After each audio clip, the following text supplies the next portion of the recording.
Hypocrisy.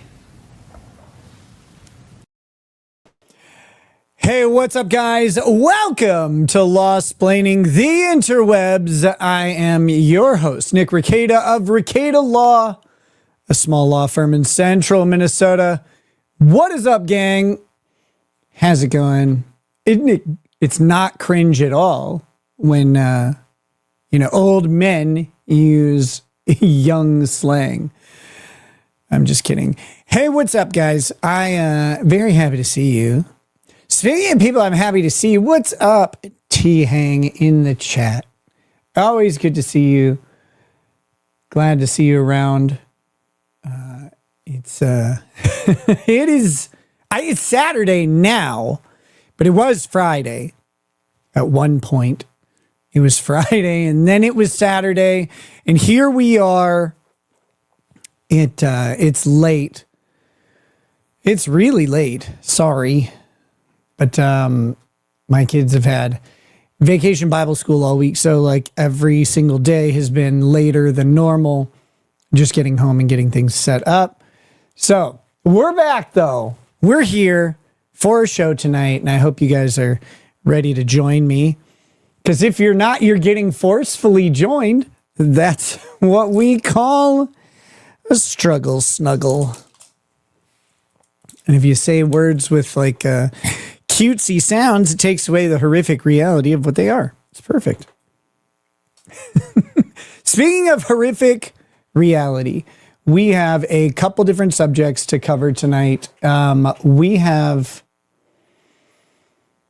I guess, first and foremost, we're going to be talking about Ethan Klein of h3h3 suing his former friend, idubbz the Evercucked. So idubbz is a strange story. I don't get it. I don't understand him, but he is what he is. Why is this? Everything's all laggy right now. I don't know why he is what he is, but he is what he is, and that's fine. He gets to do that. I'm not even going to sit and make fun of him or anything. What we are going to talk about is defamation. Defamation in Canada. I have been waiting. I have been waiting and waiting and waiting for someone to go after a Canadian on defamation. Someone in the YouTube community, not like some obscure defamation case. We've heard a couple news stories about defamation in Canada over the years. It's different than the United States. It's very different than the United States.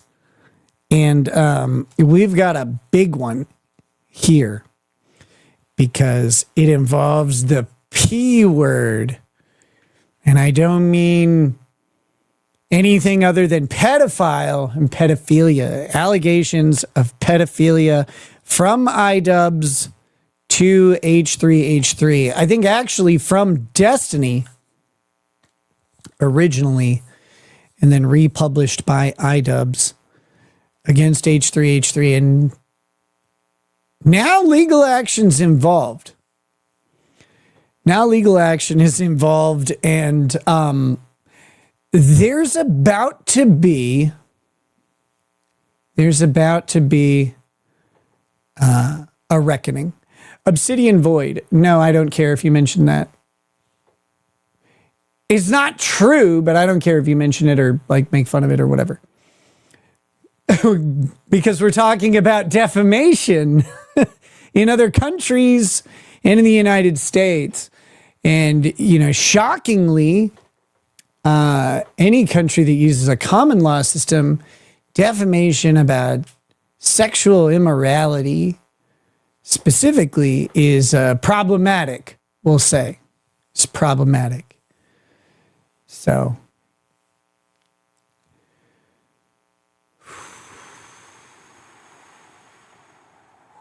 when you know it's false, it's worse in the United States. Canada doesn't give a shit if you know it's false or not. Defamation in Canada is very different. And there are some Canadian streamers out there who have habits of defaming people. They have habits of defaming people. And right now, if there isn't a fat Jabba the Hutt fake preacher pissing his little panties along with his little coke fiend, pretend reformed, pretend recovered duet, if they aren't shitting themselves over the possibility of defamation lawsuits starting to hit Canadian YouTubers from American streamers, they will be soon, I'm guessing. Look, I don't give a shit about the Keno Casino at all, but they talk a lot of shit about a lot of people and they say a lot of stuff, and they're in Canada. Canada likes plaintiffs in defamation cases. The United States likes defendants in defamation cases.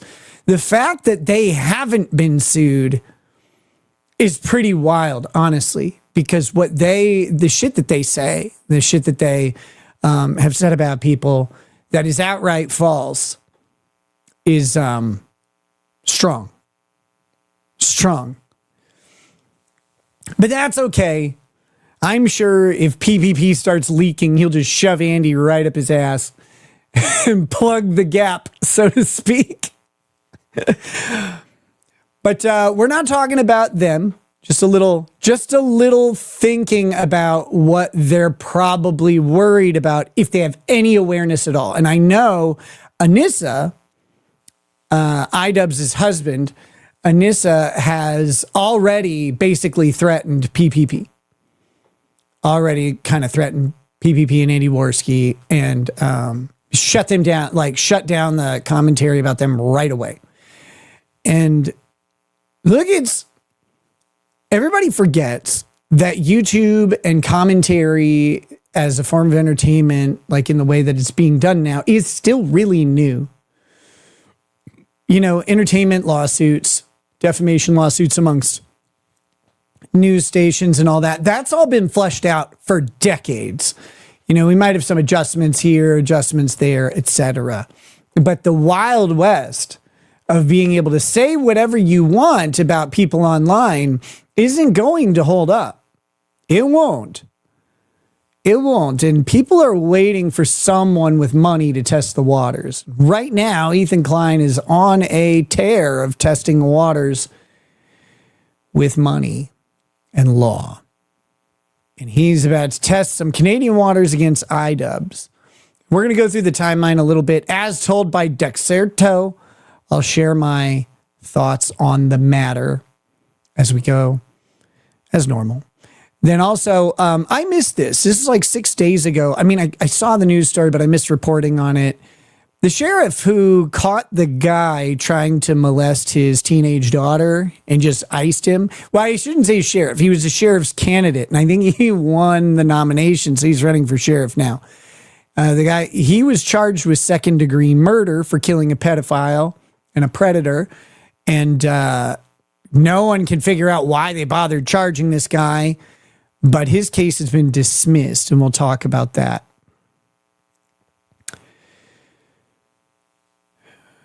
With that, those are the main stories I have tonight, and I'll tell you why on a little personal level.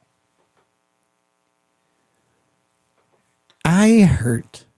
I am in pain, a decent amount of it still, and I assume it's from the car accident.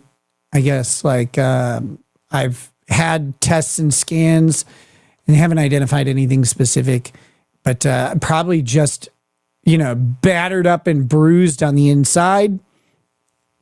And I am uncomfortable. I don't know how long of a show I'll do tonight. That has been a primary, it's been very demotivating. It's been very demotivating to sit and sitting down hurts after a little bit. It doesn't take very long either. It's my lower left abdomen. It's under my lungs, and I also I get short of breath, or not short of breath. It feels like I'm trying to breathe against having like a log or something sitting on my chest. So it's I'm really tired all the time, and I'm in a decent amount of pain. I assume my body's just, going through the healing process. But yeah, so we'll see how long I keep going tonight. That's partly based on you guys. If we get into some stories and stuff, cool. I'm good. If I feel good and I feel okay right now, but if I keep feeling okay, the show will go for a while. But if I have to cut it short, that's why. Hold on. Mm-hmm.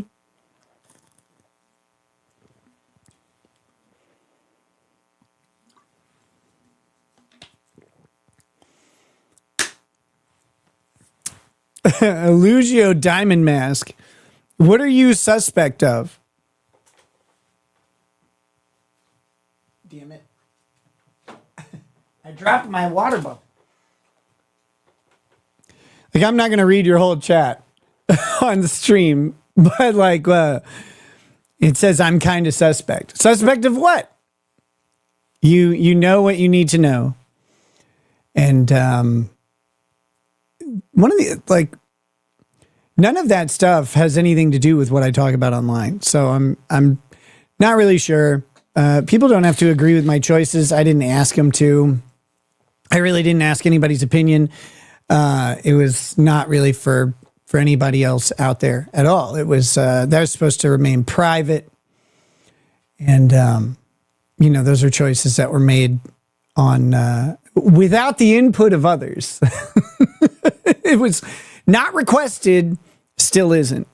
But if you give you a link and we can discuss, no, I don't know anything about you or who you are. I'm not going to give you a link. I don't do that. But that being said, whatever you're concerned about or confused about, I'm sure it's true. I'm sure it's true. And don't worry. If that makes you unable to listen to an entertainment show with some education thrown in, cool. Get lost.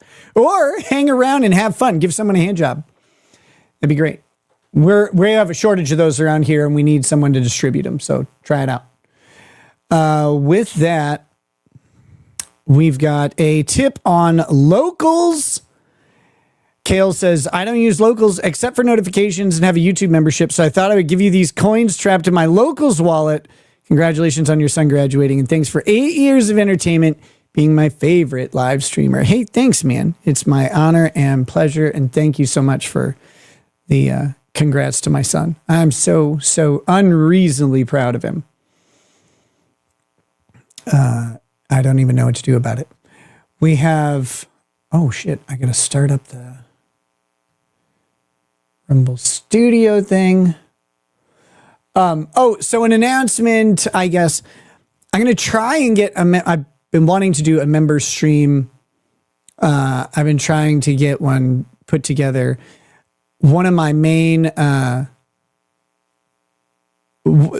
subject for it was going to be this video by this fucking creep named Luther Morgan. Luther Morgan is an obsessive weirdo.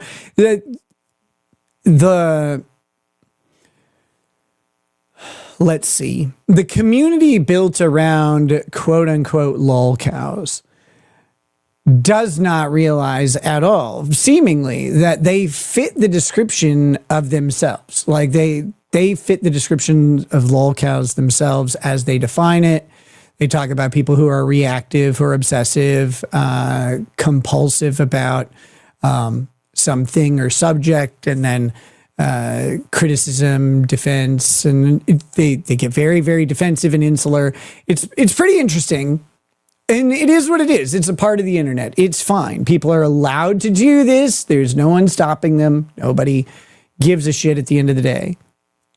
That being said, this guy Luther has been writing a lot about me, which I guess I'm flattered. A lot of it's wrong. A lot of it's right. I don't know. I'm not going to go through each point here and there. There's no real purpose to doing so. But he did a video. He did a video on me, a psychoanalysis video about me and my oppositional defiant disorder. This is the problem with autism. Like, not real autism, internet autism. This is a problem with social nonconformity, social anxiety, mixed with obsessiveness, mixed with time, I guess. But you have these people who come along and they don't understand that when Nick Rekieta says he's got oppositional defiant disorder, that's a cheeky way of me saying, I'm not going to do whatever you say or whatever you want. I'll probably do the opposite. It's not oppositional defiant disorder, dummies. You're not in authority over me. You can't, there's nothing for me to defy. You don't have a say in what I do, other than to just, make a request or whatever. And so the fact that, this guy did a serious psychoanalysis of it was very funny to me. I wanted to watch it, and I was going to watch it with you guys. But he took it down when he realized a critical error in his analysis, in that I'm not a child. And that children have oppositional defiant disorder. Adults really don't. And the reason is adults don't have a persistent authority figure over them like a child does. And so they don't really have something to oppose and defy. You can be defiant against the world or a boss, but adults tend to have agency. They can walk away from their authorities pretty simply. Even to the point where you could even try and evade the governmental authorities. I don't recommend it, but he kind of missed that in his analysis because he is ultimately like a weirdo. I don't know how else to say it. He is the Kiwi Farm syndrome made manifest. And that is this idea that that they're a monolith and that only things that they say that they get correct matter as far as history goes, because they'll say a million things. One thing will happen to be right. And then they'll be like, aha, see, we called it. It's like, well, we didn't. One person did. The other thing is they manufacture a fact and it becomes a repeated fact, and then it's self-citing. Kiwi Farms is a gossip forum. They cite back to their own gossip all the time. This is fine. That's what gossip is. And people can do that. They can gossip all they want. The problem is when you start to try and lay it out as something factual or something erudite and studied. If you start to do that, then you run into problems when you don't understand jokes because you start taking them as real. This is something that this is something I tried to tell Josh Moon about. This is what made Josh Moon mad at me, was actually this conversation. I was like, well, you guys don't understand basic social cues and human interaction. You have a problem discerning when events occurred unless it's specifically laid out. But other people in natural conversation can figure out when someone's telling a story that's recent versus a story that's very old. They can just kind of gather what's going on there through context of the storytelling. You guys can't do that. And the problem then is you're self-reinforcing, and it's like a game of telephone that's circular. It involves probably cum jars full of My Little Ponies. This is what made Josh mad as kind of the basis of that conversation. He didn't like being told that. Even though I was giving him in real time, I was giving him example after example after example. I was like, this thing that you guys say is true is not true. It wasn't about me either. It's about someone else. It's like, I have personal knowledge that this isn't true. I can prove it if you really want. Didn't happen. But you guys swear that it did. And that's not a problem on a gossip site. It is a problem when you're trying to legitimize the gossip into a record-keeping or archival forum. Like Josh has these delusions of what he's going to do with Kiwi Farms and how it's saving speech in the West and white women and all that stuff. And boy, do they try and save women and children. They're the biggest Karens on the planet, and it's great. But anyway, this is a problem with Luther Morgan. He didn't get the fact that I'm making a joke when I say I have oppositional defiant disorder, just never been diagnosed. Yeah, even if I was diagnosed, they would undiagnose me around the time I turned 18.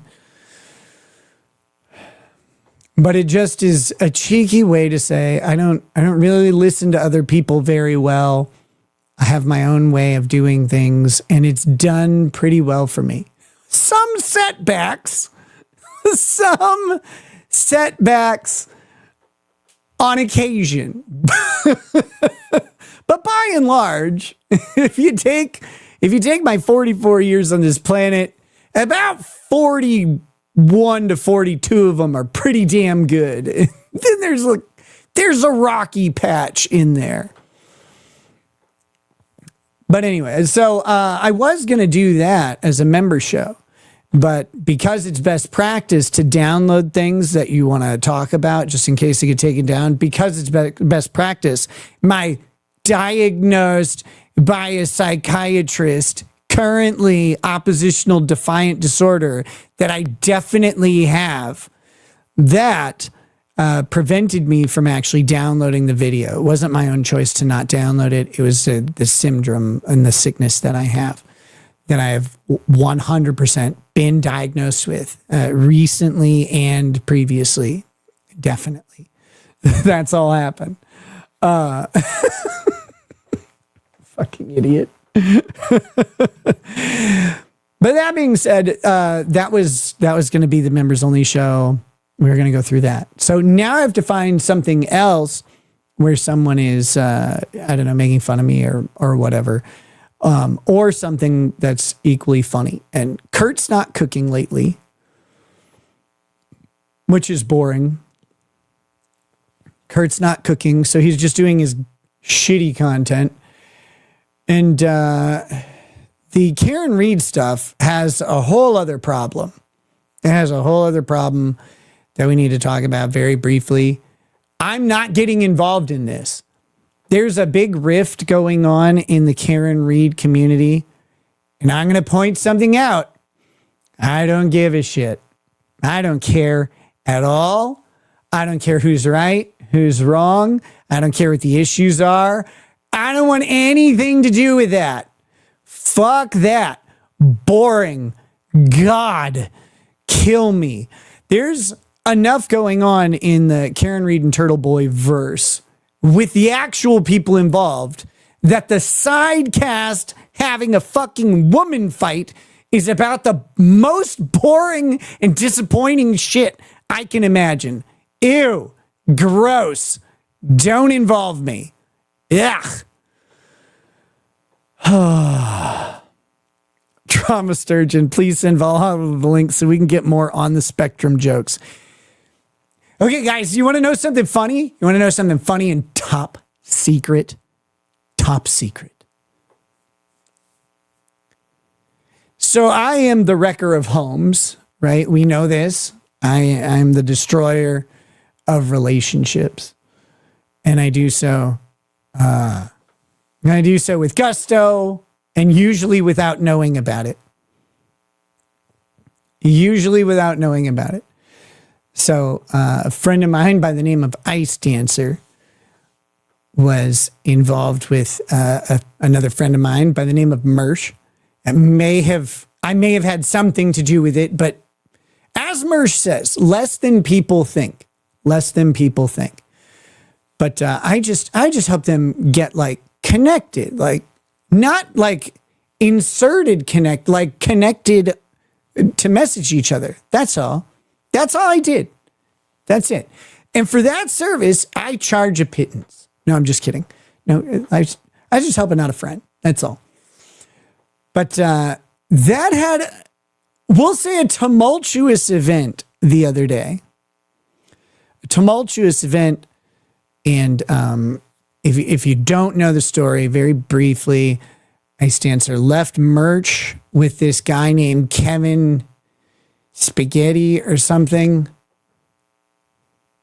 This Kevin guy's a wrestling YouTuber because those exist. That's real still. So there's a wrestling YouTuber, Kevin something, and Ice Dancer went with him. I don't know anything about this. I make the love on the spectrum joke with Valhalla, right? I make the love on the spectrum joke with Valhalla. And then I see all this stuff going on, and I see my friend Ice getting dragged online. So I just send her a message. How you doing? Here's a link to me telling one of the funniest jokes I've ever heard.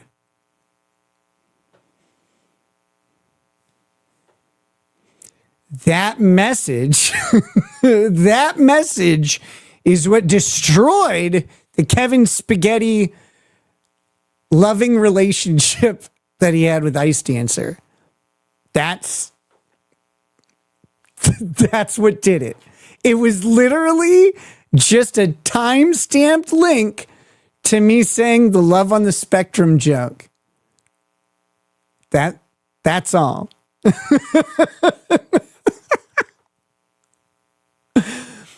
He's like, message from Nick Rekieta. Message from Nick Rekieta. Look, it's the most innocuous and innocent message that could possibly. It's like, hey, look, I told this funny joke about watching autisms fall in love. Because I love that show, unironically. I love Love on the Spectrum. I have, like, it's such, like, it's so fucking great. Great show. And, yeah, that's how that goes. That's how that went. So that was a star-crossed, destined forever relationship. And I came and trounced it with a joke. So that was that.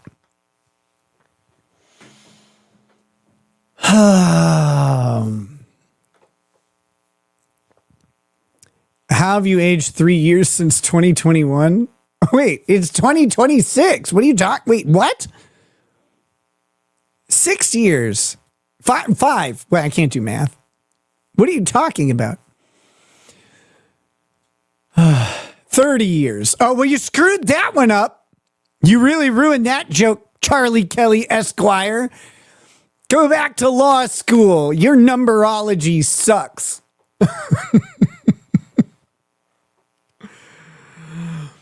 So there we go. That was that's a little story. That's how much power and influence we have on this show, ruining relationships that are 1,000 miles away in our sleep. In our sleep. But okay, here we go. I can't get over how gay that is. What a pussy that guy is.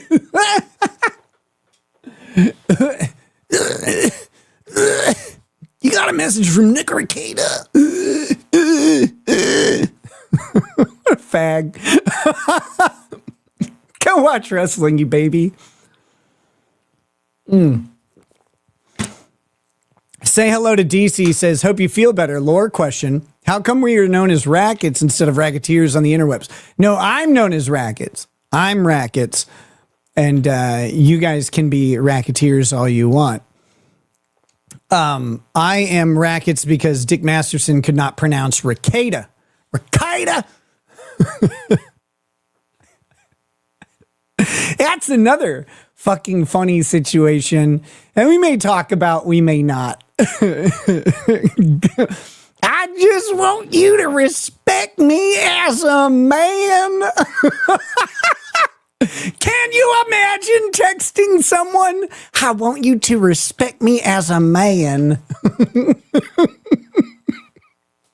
The internet's fucking weird, guys. It's broken. And you know, like, I've probably just provoked like 4 hours of squealing and raging around a little pigsty. Just by saying that. Ah! That all started because I said someone might have low testosterone. Turns out they do. They proved it straight out the gate. How dare you say I got low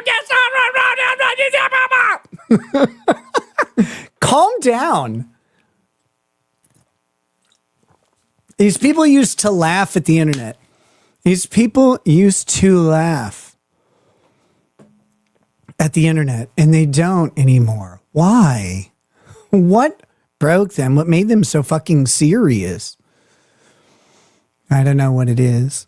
Say hello to DC. People have often proposed racketeers as a, you know, as a pet name for the audience. I don't know. Whatever you guys want to go by. Whatever you guys want to go by. Jeff Smith says, on X, you promised to wear that slave girl Leia outfit. I have to get one. I don't have one yet. I have to get one. Oh, fuck. Miss Sparkle says, I think I hate this shirt the most, Nick. You said that last time. I wore this shirt knowing that you hate it because you do. All right, we've got Johnny Deerfist, member for 11 months. 11, so that's a big member. What's up, Nose? Hope your family are well. They are. Thank you. Need a bit of prayer for strength. I'll be one of 6. I'll be one of 6 to send one of my few good friends off in the morning. Like a funeral? Is that what we're talking about? Johnny Deerfist? Sounds like a funeral. Man, you're not sending him off. You're sending him home.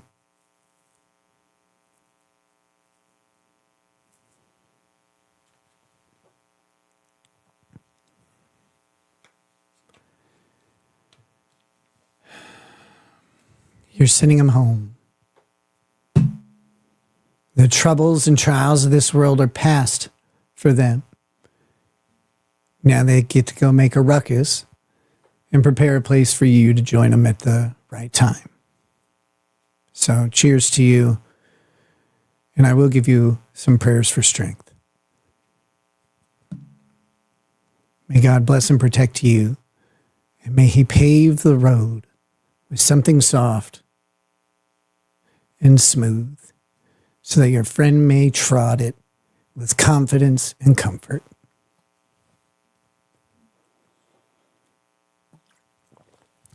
Charlie Kelly Esquire, this completely different, says he's been talking a bit in the chat. I've been seeing it. So Charlie, I'm not trying to ignore you, but there's a bunch of people. He says, if I may, I have an answer about why nobody has fun online anymore. All of our champions turned into pieces of shit. Who's a piece of shit though? Like, really? People make some decisions you don't like. What does that make them? How does that make them not a champion? How does that make them a piece of shit? Because they did life a little different than you? Who cares? Did they do it to you? Did they harm you? What did they do? I don't mean that in any hostile way. I mean it in a self-reflective way. Like, okay, some people let you down on what you expected from them or whatever, but like, so?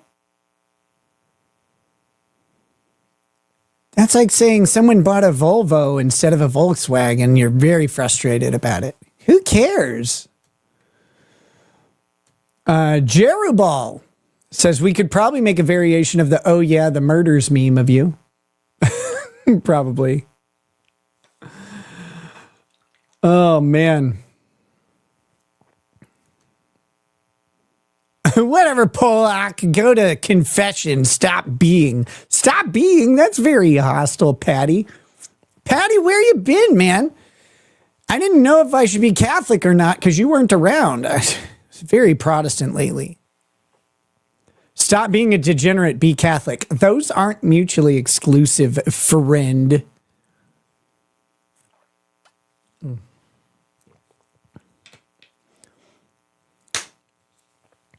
Eddie Lamar, don't bring the sob into this. Don't do that. That's mean. She likes that sob. Anyone who would cause damage to that sob knowing her is really gay. Drop Barracuda says, I count the years cheerleading as a W. Me too. I had a lot of fun cheerleading.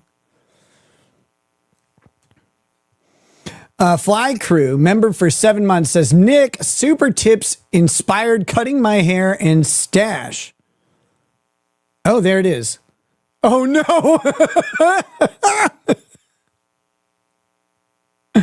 Okay, here's the super tip from Fly Crew. Auf der Heide blüht ein kleines Blümelein. Und das heißt Erika. Heißt von 100.000 kleinen Bienelein wird umschwärmt Erika. Guys, stop it. Stop it.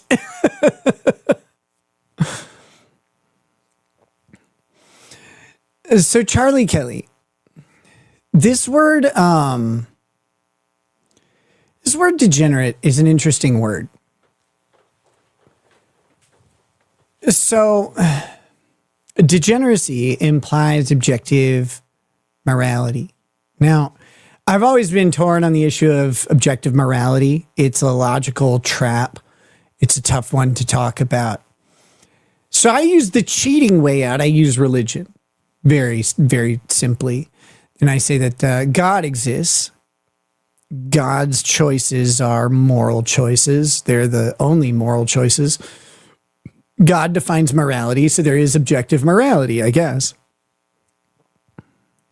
That said, humans' ability to find objective morality is kind of tough because it's everything that we learn about our creator or our moral compass is always lensed through interpretation, translation, transliteration. All of these different Asians go into how we absorb this information that we're given. And the information that we're given isn't actually a guide on objective morality. I mean, the Bible has moral propositions in it, but it does not lay out a fully objective moral framework. It doesn't.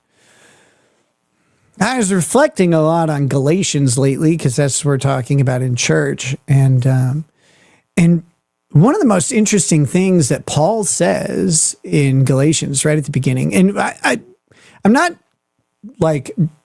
big on talking about Christianity on the show. And the reason is because have you seen all the fucking people who are suddenly Catholic and suddenly Christian and they're all like just grifting off that faith?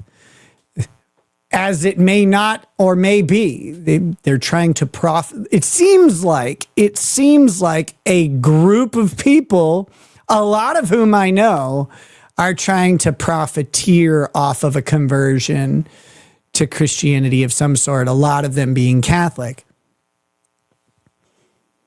I don't like that idea. I don't want to sell people on a Christian show. I never have. People ask, I answer, I am a Christian. I do believe in God. But I hold a lot of probably heretical views for a lot of people. I think through and I read and I reanalyze and I use my literature degree to kind of take different approaches to biblical texts than just what's given at the pulpit. And I find a lot, like most of the time growing up, there was very rarely like a cohesive or coherent, consistent stroll through books of the Bible, which I find to be like, that's kind of lame. We're just sitting here picking verses or short sections out of multiple different places and deciding that we can construct a sermon out of it. Well, cool. That's fine. But I don't find that very useful because I think it decontextualizes things anyway. Anyway, my church is doing something I like. They're deciding just go through Galatians, straight through it. Galatians 1, 11 through 24, which is 11 through the end of Galatians 1, if I'm not mistaken, was the second week. And so I've been journaling. Where I was going with that, I'm going to upload my pictures of my journaling on these things to locals and to YouTube community posts for members. For no other reason than I wrote them down. I'm thinking about them. I find them a little bit like, not my words. I just find the study of it a little thought provoking. It's there for people. We're not switching into a Christian philosophy channel. Believe me, that would be fun, wouldn't it? Boy, I would get some feedback on that one, I think. But that's not what it's about at all. It's just, I have these notes. I don't usually take notes. I don't usually journal, but I'm trying to make a point to do it. And I think if I upload them, it might help people, or it might help me do it, and people might find it useful. That's it. That's it. I'll try and make that very clear. I am in no way trying to I fucking hate the Christian grift on the right. I hate it. I hate it. So, Galatians 11 through 24 is really interesting in this one thing. That's the only thing I'm going to talk about on the show today in regards to this. Paul gives himself permission. I think it was in this part. It might have been in the prior part. Either way, Paul gives himself permission to preach of a gospel that no one's heard before. Paul is a little bit at odds with Peter and James. Peter and James actually walked with Christ. Paul didn't. Paul's revelation was on the road to Damascus, and he had the gospel revealed to him divinely. He was not a witness like the other apostles. It was revealed divinely to him. So Paul's words, which we use a lot of, all those fucking letters, makes up a lot of the New Testament. Paul's words are actually like he references scripture, etc., but his is revealed to him. It's given to him divinely. And as Christians, we believe it, and we believe that those words are divinely inspired and passed on.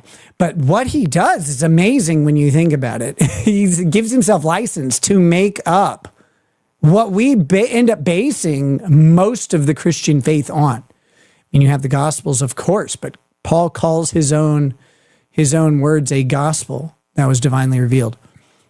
This is nuts. If anybody else in history did this, we wouldn't buy it. We wouldn't believe them. And so the fact that Paul's revealed gospel has become the basis of so much Christian faith is kind of crazy when you think about it.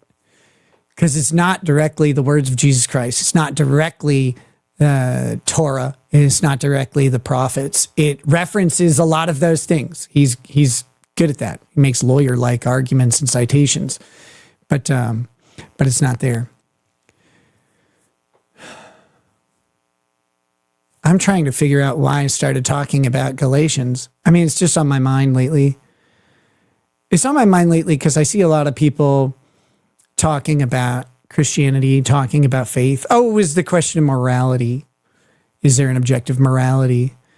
I mean, how are we supposed to have an objective morality if Paul's version of morality is revealed divinely to him on the road to Damascus and it's different from Peter and James, right? Like, how do we do that? How do we decide what is objectively correct? We have to do our best, and we get grace. Like, that's the whole message of Christ. You get a lot of grace on how you do it. But anyway, if you're worried about like your heroes and your streamers because they make some different decisions than you, understand that everybody has a different view of morality. There are no two people who have the exact same moral compass. By grace alone, we are allowed to have a morality full of failures. By grace alone, we can technically be amoral, according to Paul, anyway. We can have no morality. We can have no morality, but we're saved anyway. So this all just brings me back, reels things in. If you're expecting morality from leadership, You haven't been paying attention. There has been no point in history where any leadership, anyone with access to power, money, fame, any of those things have remained mostly moral. In fact, most of the most moral organizations involved in that end up becoming the most monstrous. You can have a good, wholesome group. You can have a good group of people. You can have a group of people who do great things together. Moral failure is the excuse of those who would tear down good things. Moral failure is the hammer upon which people who don't hold the same moral position use to break down their enemies rather than build anything good. I wouldn't worry about it so much. Try and laugh, have fun. There are still a lot of good people. A lot of good people in all sorts of places, both like leadership-wise or just amongst the masses. And those good people still do good things, even when they also do some bad things. And it's okay. It's okay. We've made it a long time with moral failure existing, and we're going to make it a lot longer too. So don't be discouraged, man. Don't lose your fun. Don't lose your ability to laugh at things. Laugh at the moral failure too, because people who redeem themselves, people who do overcome, their deficiencies, they overcome it in part by laughing at their own moral failure or finding some other way to process their past. Because if you can't process your past, how the fuck can you move on? Don't hold them to it. The internet has this desire to pin people where they are forever. And they always pin them at the lowest valley. It's like, you're here forever. And some people succumb to that. Some people become that. Some people absorb that lowness and remain low. You know these people. You see them. You can see them on YouTube squealing away or whatever it may be, right? Like people who are absolute, they've embraced the trash. They've embraced the trash that people have thought they are rather than the good qualities that got them to where they were. And it's a shame that they've done that. It's a shame that there's a bunch of people out there who have encouraged all of them. Who've encouraged all of these people, told them, hey, you're not actually garbage. You don't have to make these decisions. And yet they do over and over. But that's okay. Not everybody falls into that. Not everybody is pinned at their lowest point. But you got to let people, like, if you don't want them to be low, if you want them to be, I wouldn't say elevated, but if you want them to be in a leadership position, if you want them to affect change, if you want them to be able to teach or discover or whatever it is that you want from them, you got to let them out. You got to let them out of that trench when they try and climb up. And part of that is just laughing and processing what you've done. Sometimes you fuck up pretty bad. Take it from me. I've seen it happen to other people.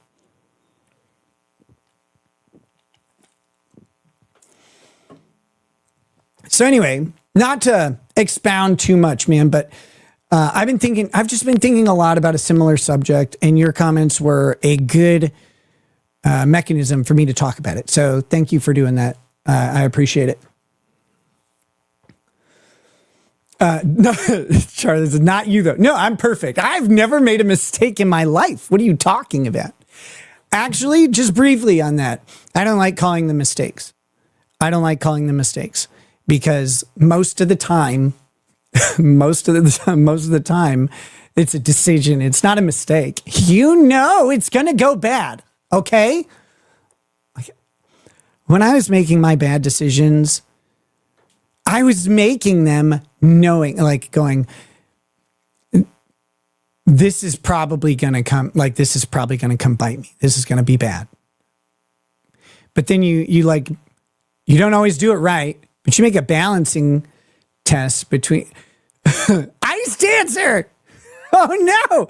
You make a balancing test on those bad decisions. You go, I'm going to get this thing that I expect. Being humbled by the universe, the great magnet, the Lord God, whatever you want to call the driving force behind these silly lives that we lead. The humbling thing behind that is when everything does go wrong, as you know it will, and you don't get the thing you were supposed to get.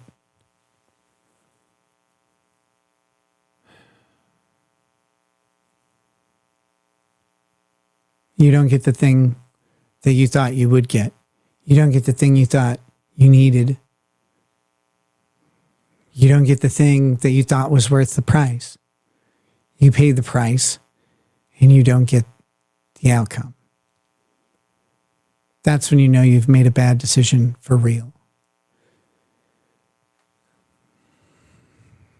Nothing hurts worse. Because there's nothing you can do about it. You put in the investment and it failed. That's the time, the most important time for you to get the fuck back up and start over. Do it again. Do it better. Do it harder. There is a reward waiting for you. You have to go find it. And it's a lot further than you thought, maybe. Farther off in time, farther off in distance, farther off in achievability, farther off in desirability, maybe. It can be a lot of things, but you gotta just go. Because things, they don't turn out the way you want. My 13-year-old was asking me about Job today. Specifically about how unfair the book of Job seemed. But I promised I wasn't going to go into biblical talk today. Maybe we'll go back to it later in the show or something. I want to read the existing chats and stuff, and then I want to do the stories we taught that are in there, and we'll go back to them. So, yeah, there's a lot to say on this topic that has nothing to do with the Bible or Christianity. There's a lot of messages you can pull out of the Bible that are a religious. Like you don't have to believe in God even for the messages to be good. Holy shit. Charlie Kelly dropping a big fucking super chat. Thank you. Says, hey man, thanks for the private convo. I showed up looking for a shit show and ended up walking away inspired. Good. Cause dude, I've been right there by you. I've been right there with you on these things, like not just watching myself go through some dumb shit and some tough fallout from some decisions that could have been made differently. But dude, I'm right there with you. A lot of these guys that I think you're talking about, a lot of them are my friends or were my friends. And I see them and I look at my decisions and I'm able to justify my own things, right? Like, not that they weren't bad, but I can go, I know I did this. I know I did that. I know I did this. And it didn't turn out right, but I had good intentions, blah, blah, blah, blah, blah. I can do that for me, but I'm right there with you watching these other people going, why are they doing that? Why is this person doing that thing? That doesn't make any sense to me. I've known this person for a while. Why are they doing this? Why are they treating me this way? I got a lot of that. In there. So I've been with you on that thing, but man, it's not our job to be disheartened. Being disheartened leads to death. It leads to you sitting on the floor. It leads to you sitting in a bed. It leads to the removal of all motive force. And as the prophetess Ayn Rand has shown us, motive force is the power that men wield over the world that they live in. Differently than every other creature or thing, we have the ability to shape the world as an individual, as a group, as a people, as a whole populace, all levels of it, you have the ability to shape the world around you or the world as a whole. Look at Elon Musk, first trillionaire. Can't wait till his little robots come over and take over our brains. But my God, who'd have known that a black man could do so well?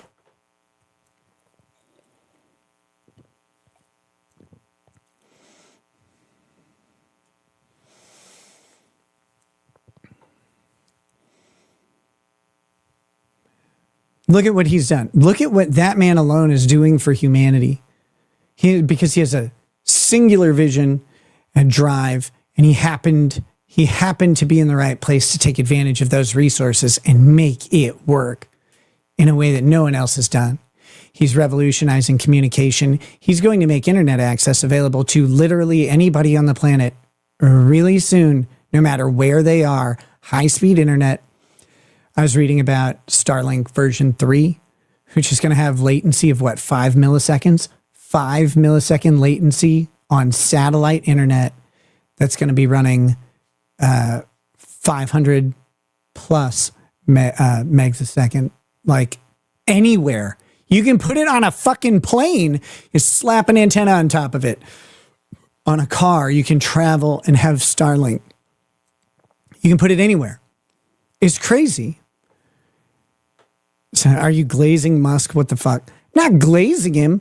I'm saying look at how much he's changing how we do the world. You don't have to like you can say it's bad and evil too. Like, I don't care. I don't care good or evil about it's just the fact that he is affecting change in this way. It might not all be good. All of his ideas are not good. He has a little bit of collectivist in him also. Right? Like, that's kind of the point of a lot of his stuff is to have homogeny and uniformity. And most of all, I think interoperability at all levels of society. The whole thing about self-driving vehicles and everything is the wild card is always a person who's driving themselves and not a robot driving them. If it was a robot driving them, you could just run it all on one decentralized network that was making all of the driving decisions and make everything move super efficient. No traffic jams, everything just goes. But everybody has to be on that system, right? You cannot have a manual driving experience. That person fucks it all up. I mean, the cars right now compensate with cameras and computers that make those decisions locally, but a more efficient network would ultimately be controlled by one system making those decisions or one group of systems. But this is all beside the point. This isn't about whether Musk is right or wrong. This is about the power of one person to influence the world in such an amazing way. Anybody can do that. Anybody can. Not everybody will. Most people won't.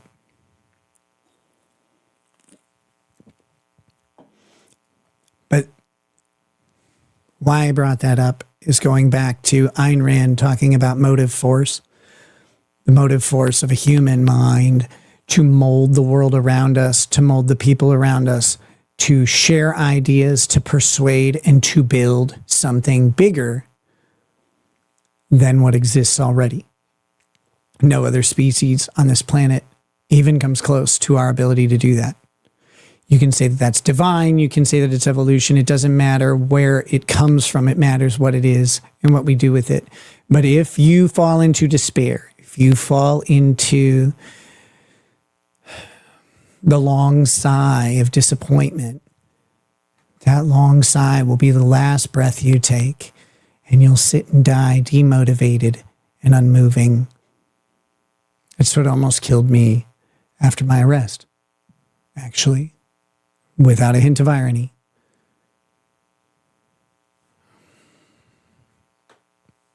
I thought I was going to die many, many days. Not from anything. Just thought I would just lay there and die. Because I was so wrapped up in myself, my depression, and the weight of all of my bad choices falling in on me at the same time. That wasn't the only thing. There was a lot of other stuff. There was a lot of reasons for those bad choices. Doesn't matter. But the thing that got me out of that, and I haven't been great at it, but the thing that got me out of that was work, getting in front of the camera and saying, hey, one more time. And I'm working on doing that more and more, because like without it, I will die, or I'll have to find something else to do. I don't want to do that. I like this a lot. Some days it's harder than others, but for a long time, that time between being arrested and coming back for those few shows that I did, I was almost dead. So don't do that, my friend. I've gone way too long on this subject, but I really appreciate the super chat and the interaction and the opportunity to pontificate about a subject that's really, really important to me. Defy You says, hey, Nick, does your docs consider you might have a ruptured diaphragm? I had a bunch of scans done on my chest. I had my abdomen in general. I've had a couple CT scans. I had some x-rays. I had ultrasounds. That said, those don't always show soft tissue stuff. I do have an abdominal MRI coming up. So there is, without getting too far into it, I had a little bit of a jolt yesterday. There is an abnormal result on a CT scan that merits a little further inspection. And for a bit, I was kind of terrified of what that meant. But I've done a bunch more reading, and I'm much more relaxed about it now. I think everything's going to be fine. But for a bit, there was an abnormality that could be something really bad. No, the doctor doesn't seem to think it is, but I need an MRI on it. So we'll see. Let's see. Oh yeah. Get well soon. Here's $5 for Pressure Queen play. Keep up the yucks. Okay, I'm going to save that one. We'll do Pressure Queen a little bit later. I don't think I have a ruptured diaphragm. The doctor basically said, as far as my lungs go, like when you have an impact like that, shit just gets compressed and pushed around and whatever.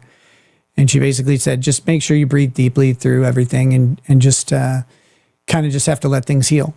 So WM Maxer says, Nikki, baby, I love your swag. And he's got a link.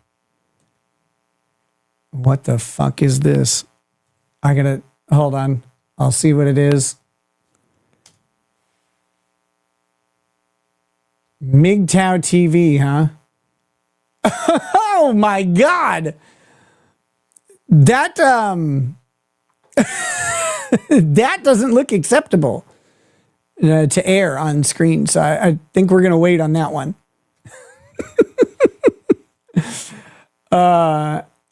And then I don't know.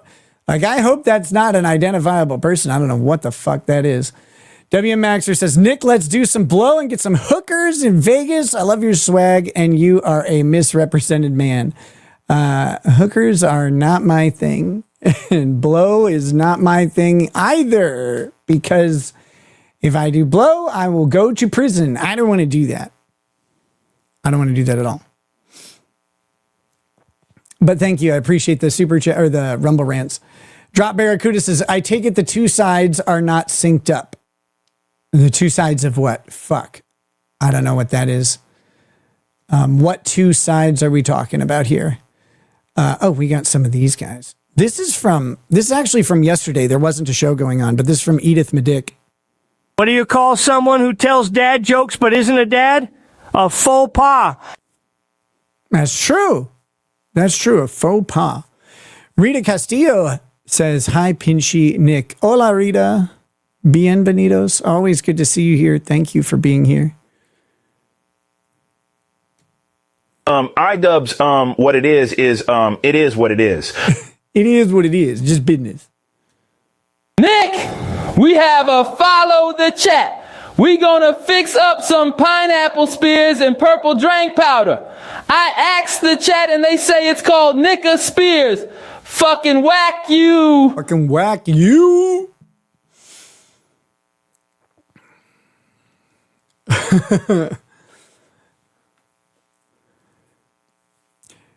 Kristen Markuson says, I was raised Roman Catholic, so we read the whole Bible before we were allowed to sit with the adults. I'm recovering Catholic now, but if the lights go out, I'm all Saint Michael the Archangel defend. That's a hard habit to break.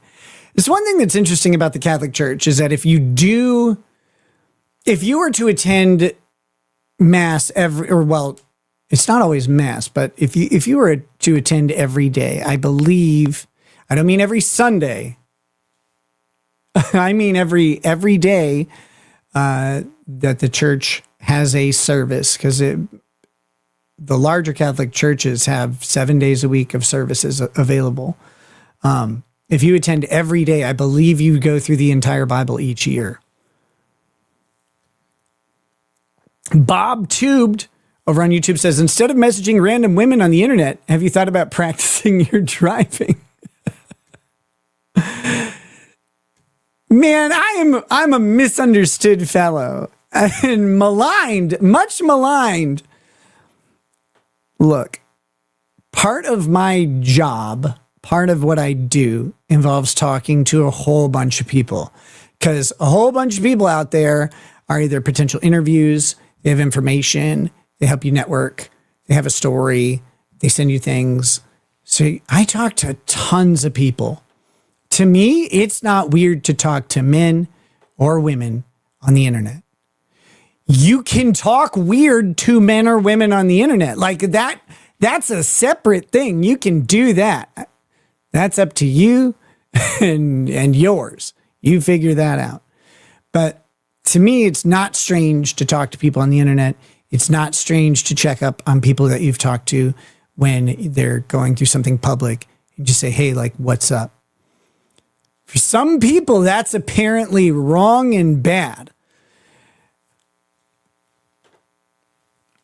I've had a lot of people make recommendations. Hey, why don't you just not talk to people, not talk to XYZ? And it's like, because I didn't get here by doing what all these other, like what these recommendations are. I didn't get to where I am that way. I'm not going to do that now. I'm not going to do what less successful people do. That's not helpful to me. I don't get that. But no, people have their own ways of doing everything, and they have their own limits within the bounds of their relationships, within the bounds of their personal morality, etc. I'm not here to tell anybody how to do anything. I'm here to say simply, if you are in this business and you do talk to a lot of people, you have to have high trust. The way you have high trust is by doing what is known and expected from the people who need to trust you. And I'm not talking about anything. I'm talking about interpersonal relationships and how they interact with the online world. So, look, I will talk to people online who are men or women. I'm just me. If I'm talking to someone, I'm not going to sleep with. Here's the thing that I don't get. Here's the thing. Why am I getting flack for talking to women when I am quite obviously a homosexual? I think talking to men is much more dangerous. Drop Barracuda says, good people watch Love on the Spectrum. Evil people watch Drag Syndrome. I don't know what Drag Syndrome is, and I hate it already. Thank you. Chad Meme says, member for 8 months. 8's pretty good. 8's a nice. My wife left me. She thought you were going to steal me. Thanks. I am going to steal you. I've already taken eight months. What the hell is a gay sauna anyway? What's it?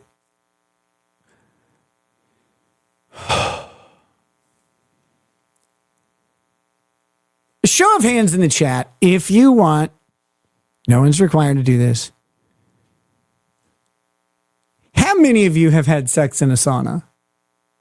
How many of you do it? Show your hands. How many of you have made this bad decision?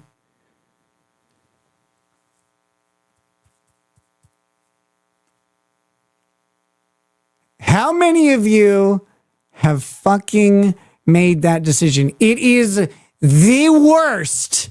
There is nothing. God, it is the worst thing.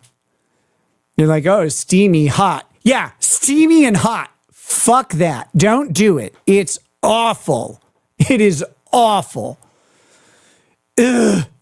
Ew. I mean, you can have sex in a sauna if it's turned off or whatever. Like, that's fine, I guess. Wild Rider says, was the best. No, it wasn't. You're a liar. It's so fucking awful. It's gross.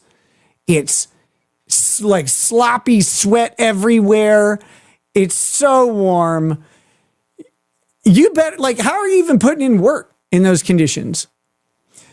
Arklux says, but you have a heat allergy. I didn't back then.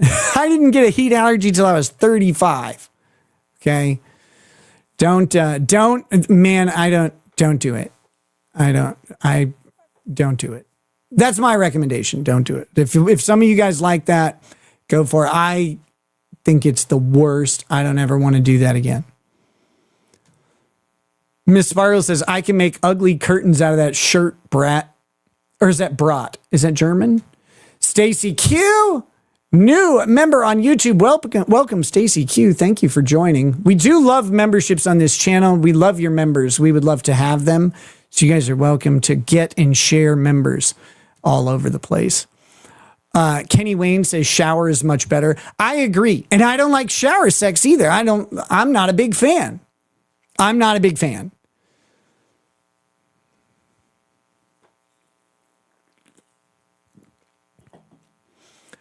Hot tubs are kind of okay. This isn't a sex show. What are we talking about? Sorry, I got sidetracked. It's someone else's fault. Always. Drop Barracuda says, respectfully, that sounds a little sus because Paul wasn't around any glaciers. True. He wasn't at all. Melody Couture, member for 4 months and counting. And counting. Pools.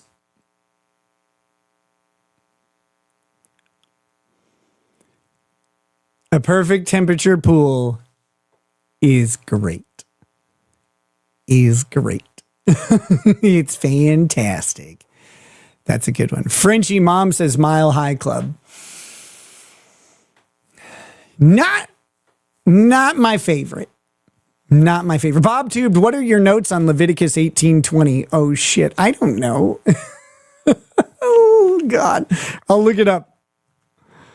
Leviticus 18:20. This is going to be about laying with other men. Oh, no. Shit.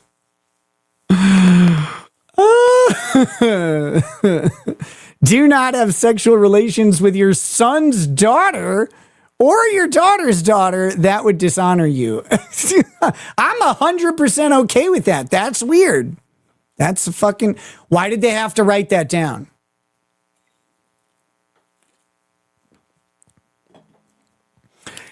Alex Tuggerson, how are you guys stuffing it in there with water washing away all that lubrication?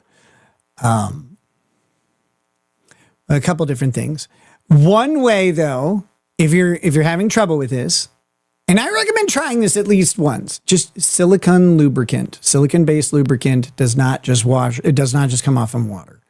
So try it out, give it a shot, report back to us. Don't actually tell us. We don't want to know. Bob Tube, yeah, thank you for that. Leviticus 18:20. I'm okay with that one. I think that's a good law, but I just don't know why they had to write it down. Seems like people could figure that one out on your own. Patty Leather says, if you are having sex with your wife naturally, then it's fine. Patty Leather, I don't know if that's the, like, A Catholic view of husband and wife sex is very complicated. Drop Barracuda says, I can see Peter and Mark saying, this asshole. They kind of did. There's a feud. Drop Barracuda says, Gandalf? Yes. Again, I don't know what that's about, but I agree. Gandalf. He says, I stood up to my bullies in school and let them know that I can't be restarted. I don't even have super strength or a moose cock. What would that have to do with standing up to bullies? Like, oh, no, wait a minute. It's like, hey, bully, you better win. Or this is coming. Wolfgang Deo says, what's up, Nose? Hope you're having a good day. I am. I had a long day today. Very tired. And again, I've been just exceedingly tired lately. And I think it's just my body healing up the little shit that got kind of fucked up during the auto accident.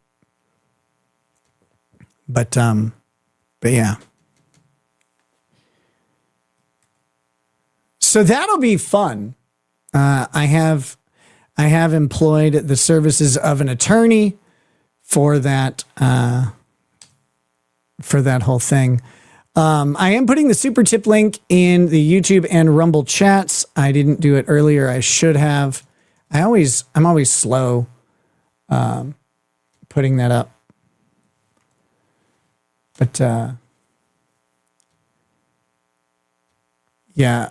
I mean, without getting too much into it, as I said before, it was completely the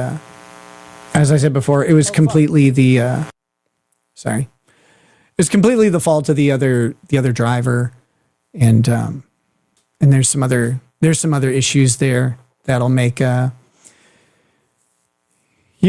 case, but I have employed the services of an attorney to take care of that for me. Cat Slave 56, good news on my broken arm. Specialist said no surgery, just let it heal. Also micropene. Thank you. Cat Slave 56. And yes, the super tip link is posted in both YouTube and Rumble chats. Guys, someday I need to do record a mini ad to play for super tips so people know. Super tips are like a super chat. They're a little bit better for the creator because they allow, they give us the money right away, and it's also we get a 90% cut instead of a 70% cut. All the payments are done through Google Pay, so it's not like a janky operation or anything like that. It's the payments are processed through Google Pay, and it's a cool app, cool function that you can do, and it's a fun way to interact. You can use the voices. We got to get some more of customized voices going. I need to spend some time picking them out and making them. But Drop Barracuda says Elon's a genius about everything but naming kids. Yeah, not solid track record on that one. Dex Deadly says, if you haven't had sex in a sauna, you gay. Dude, I don't think so. Man, it's the worst. It's the worst. SB Farmer says, so let's say we are very knowledgeable about law. Do you feel as helpless as we do when we hire an esquire? Dude, I hate having an attorney on many of these issues.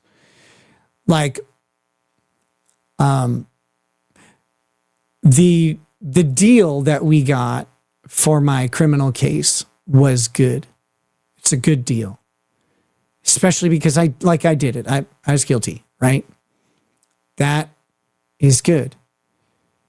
The fight over the warrant is bad. It was badly. It was poorly done.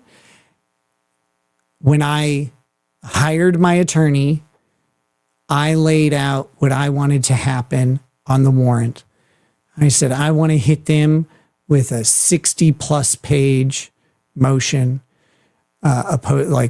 going after the warrant, because if we win on that, we win. And there were a lot of issues with that warrant.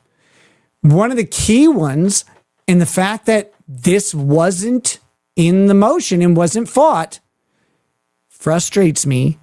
The judge who signed the warrant was the judge I spoke bad about in the video that the warrant used to justify a search. That should not have happened. That judge was also subsequently disciplined for being vindictive about people that said something she didn't like. She ended up specifically recusing herself from one of my cases that she was assigned to. I think the criminal case. Or maybe it was the Montegraph case or something. It was the Montegraph case, I believe. She ended up recusing herself from that case without saying anything. Why did she recuse herself? Don't know. However, that was at the time when she was recusing herself from cases with people that she didn't like. She just recused herself. My lawyers should have fought the warrant. They should have fought the warrant. That judge should not have signed that warrant with that video being the basis, because that video said that if you wring her out, whiskey pours out of her vagina. She should not have signed that warrant. But my lawyers didn't attack that. Why? Don't know. But you know what I do know? Is that I was sitting there wanting to shoot myself in the head during the entire warrant fight. There were many other things to go after. Instead, they chose 2 issues, and they didn't do the greatest job of it. I like my lawyers. They haven't done the best job ever. But at the same time, I did do it. I did possess the drugs. Like that was the whole thing. That was the biggest problem with it. So not much you can do about that. But sitting there wondering why like something's being done, why something's being asked, watching them do, them being any lawyer who you've employed, do examination and cross-examination, I want to kill myself the whole time. I'm like, what the fuck are you? What question? I can't talk about the specifics of what happened last Friday, right, a week ago, when I had the hearing on my restraining order. I'm still under a sequestration order, even though that doesn't make sense. I'm working on that, by the way. But my lawyer for that hearing is not the lawyer that I hired. My other lawyer is out due to a medical issue. So I have this lawyer to take over, and he is not great at examination and cross-examination. He is not great at it at all. And I think he's been a little overwhelmed with some other stuff as he's covering for the files of his co-counsel.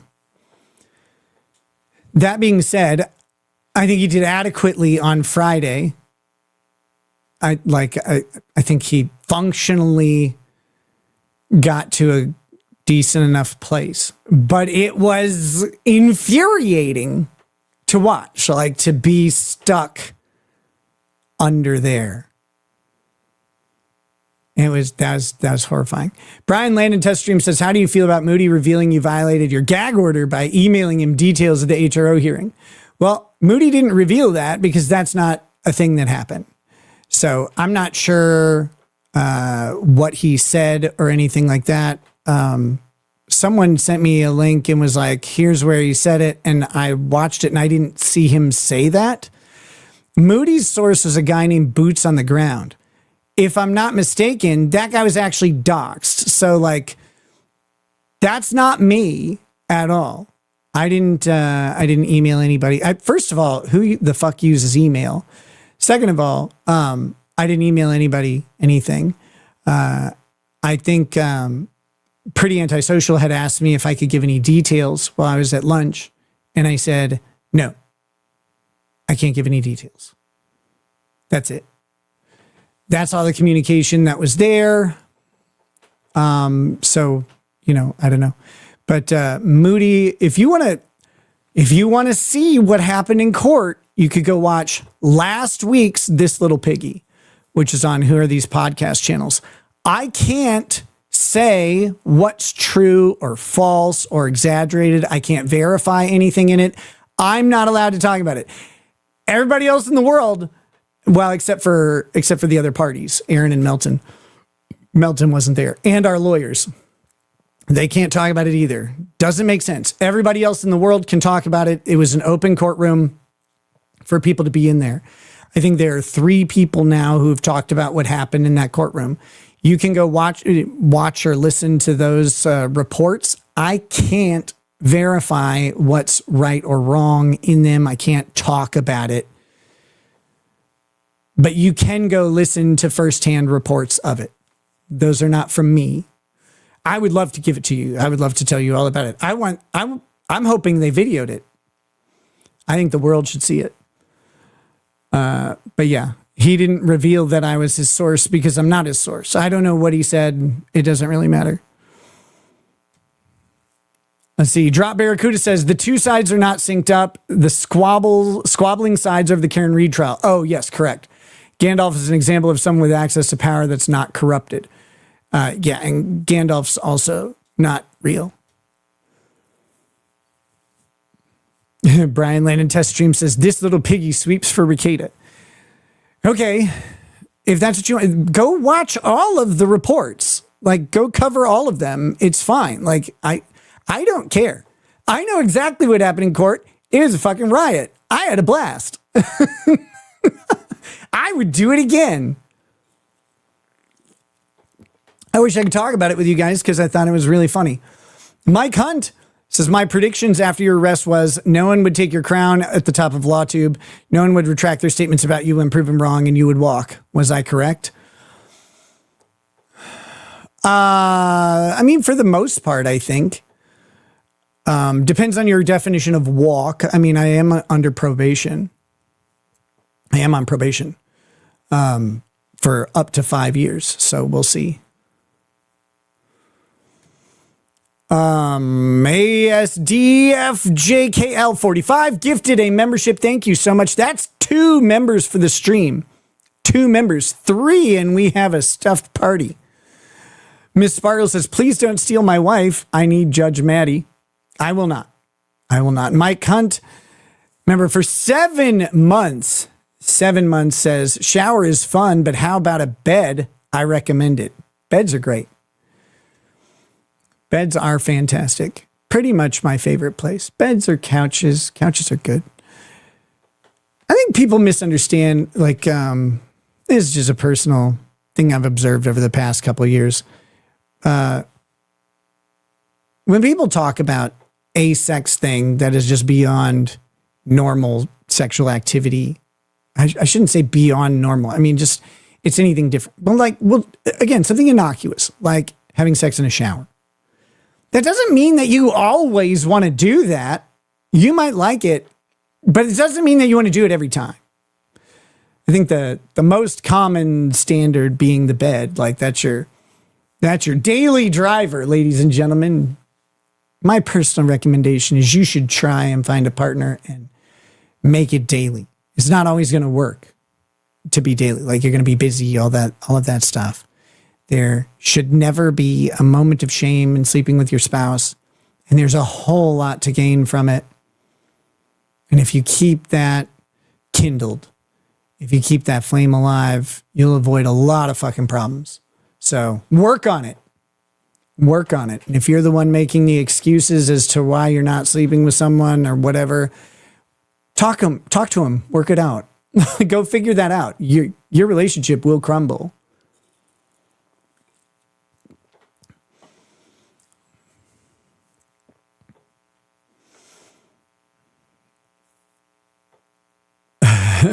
As trans Nick Ricada.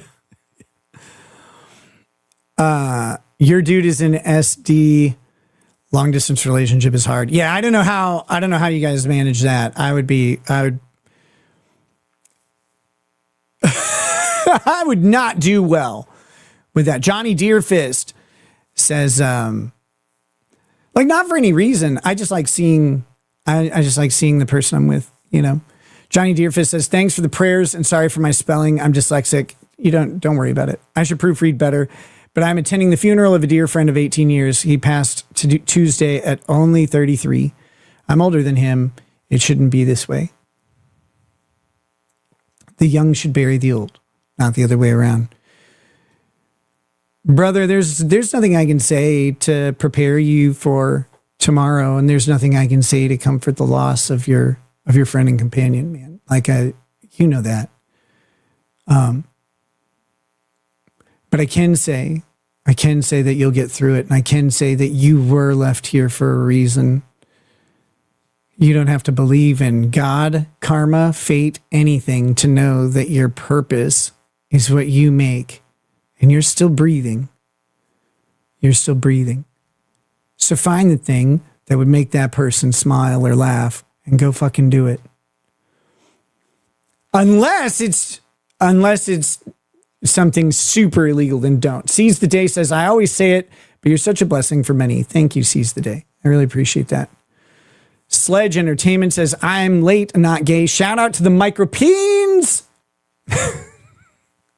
Mike Hunt says, if speaking bad about a judge meant you couldn't have a warrant signed against you, it'd mean you'd be warrant proof by talking bad about all judges. That's not what I said. I said the warrant used, or the video used for that warrant had specific language that was offensive about that judge. Not because I've generally spoken badly about that judge or at some other time. That's a way different thing. And to me, you know, that's perfectly fine. A judge can sign a warrant for someone who's spoken badly about them. But I think a judge speaking badly about someone in the warrant, or in someone speaking badly about the judge in a video that's used to justify the warrant that they're signing right then, that's where it's a problem. I don't think you could. And if someone tried to come up with a loophole where just every time they talked about something, they got online, they're like, let me list a bunch of judges that are pussies. Like, I think that wouldn't be it, right? But that stream, I was pretty vulgar and specific about that person. They should have recused themselves. That should have been the case, in my opinion. Here's the thing, though. Maybe that's not generally true. Maybe we wouldn't have won on that issue. However, when that judge was subsequently up for disciplinary action from the Supreme Court of Minnesota because of retaliatory behavior, that would have given me the ability to appeal on those grounds. That would have given me the ability to say, hey, see, retaliatory behavior, and it's consistent with behavior here against these other people as well. That's what it would have done. Because we didn't go after it, when her disciplinary stuff came up, we hadn't already been shut down on that issue. So it makes an appeal much harder. We still might not have won, right? But at least we would have gotten a little bit of fairness. Cecil says, has rated the stream on Rumble. What's up, Cecil and viewers? And Misfit Electronic Gaming has rated the stream as well. Thank you, guys. Welcome. We're here talking about life and stuff, but we're right about to talk about Ethan Klein and idubbz. I'm just a couple chats away from doing that. So we'll also talk about Cecil, and we'll call him names. Mostly, my lover. Drop Barracuda gifting a membership. That's 3 memberships so far tonight. Thank you. Drop Barracuda also saying, YouTube trying to make me out as an Indian giver, +1 sub. Thanks for that. And we have 1 super tip here. Oh, shit. Update for the chat from Chichunia. The guy told me he gets an N-word pass because he's black from the waist down, knees up. That's my line. That's my line. This Nick. I love him already. I think he's fantastic.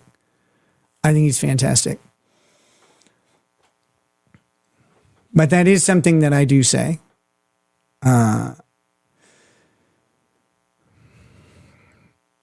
As far as the Miss Sparkles, as far as the trans Nick pictures go, the first one you posted is the best one, in my opinion. The flowing hair is just majestic. Making law simple. MLS says, I never thought I would last this long. 1 month. Oh my God. Thank you. Okay, guys, let's do a little bit of the show, I guess, and let's talk about this. Fucking come on, Ethan Klein, idubbz shit, real quick.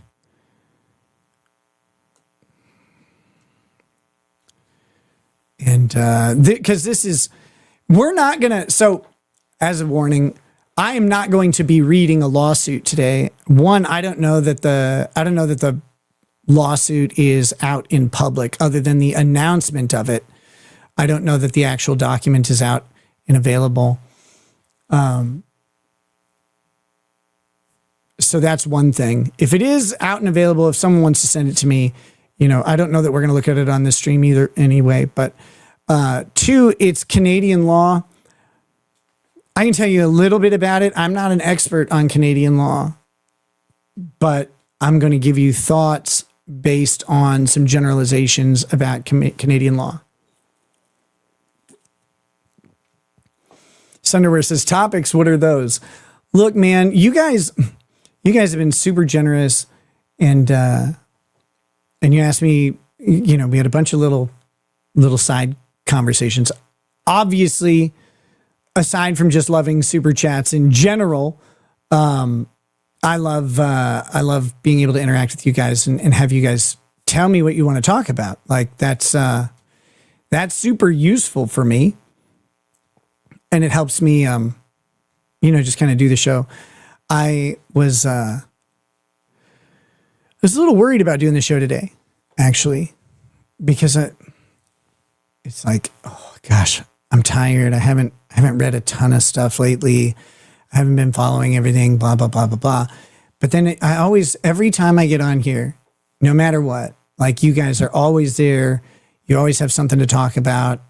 And it's never an issue. So I love you all very much. I will be coming around to each of your houses very soon while you're sleeping, and I'll kiss you gently on the forehead while I stroke your thigh.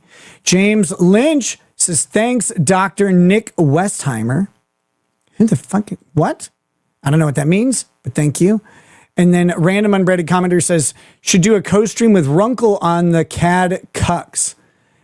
I haven't talked to Runkle in a while.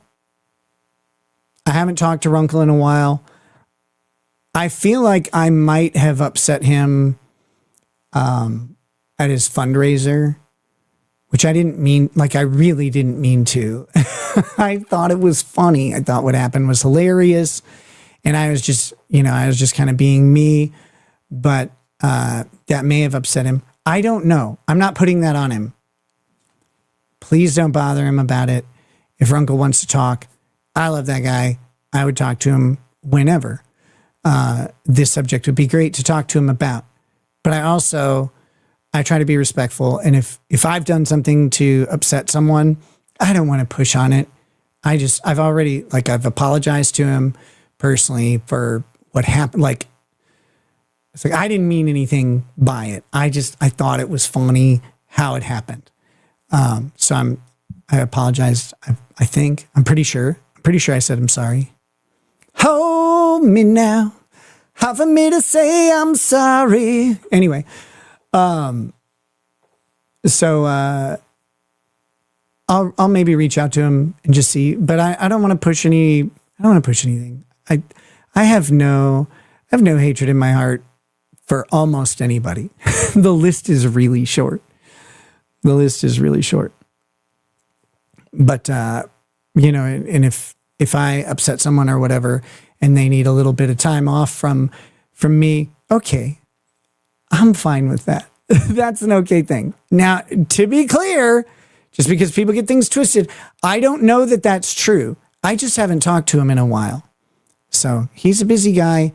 I have not been networking as much as normal, just mainly because, as you guys probably are aware, I'm not streaming consistently, and I didn't want to be like booking people and talking about doing shows if I'm not able to promise to be somewhere and actually follow through. So I'm not going to put that on other people. So I've been kind of limiting things to what I absolutely 100% know I can do. Excuse me. Please name those you don't like, though, so we all know.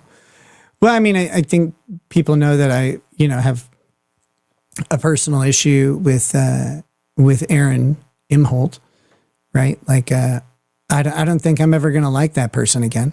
I don't think they want me to like them either. So that's fine. And it'll be nice. It'll be nice when we're no longer legally entangled. That'll be great.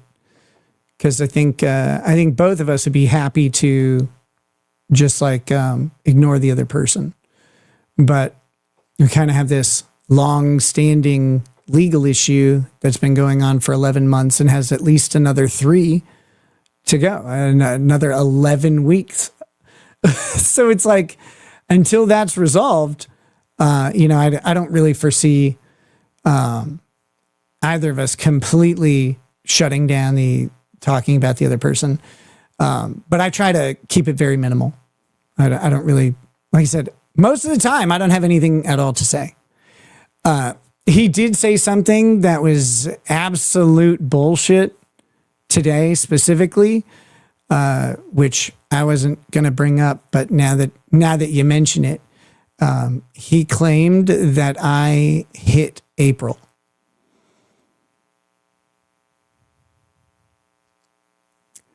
Really, nigga? You wanna do that? That's what you want to do? I have never, ever hit a woman. Ever. And I never would. I would not hit back. I'm not saying other people shouldn't. I wouldn't. That said, he did hit her. And he squeezed her hard enough to make her stop breathing. He physically restrained her to the point where she was screaming while I was on the phone with her. You don't really want to do this, please. This is not the route that anyone wants to go down. But to try and claim that I did what you did is not really a couth position to take. So, yeah. He said today that he didn't ever hit her, but he should have. He's a good person like that. But yeah, and you know what? He can say dumb shit like that all he wants. But I'm sorry. I would never, ever lay a violent hand on her. Ever. Or any other woman that I know at all. I'm free to smack some chick who's threatening me or my family or something like that. I would have no qualms about that. But someone I know, I think there are other ways to deal with that. So we know he did it because he said it on his own show. On his own show, he went through pressing his forehead into her head hard enough to make it hurt and squeezing her hard enough to make her stop breathing. That's his description. It's perfectly consistent with what she told me and what was in the text messages to his ex-wife. He knows he did that. Nice Guy Merch says, hey, Nick, Aaron was glazing me on his show earlier today. Careful with glaze around that man, Merch. So I'm sad to tell you I'm not officially a towboy. I think you mean now officially a towboy. I'm very easily swayed. No, I knew always. I knew that you would turn. I knew that was coming. So I'm not surprised. Thanks for letting me know that. I do appreciate that.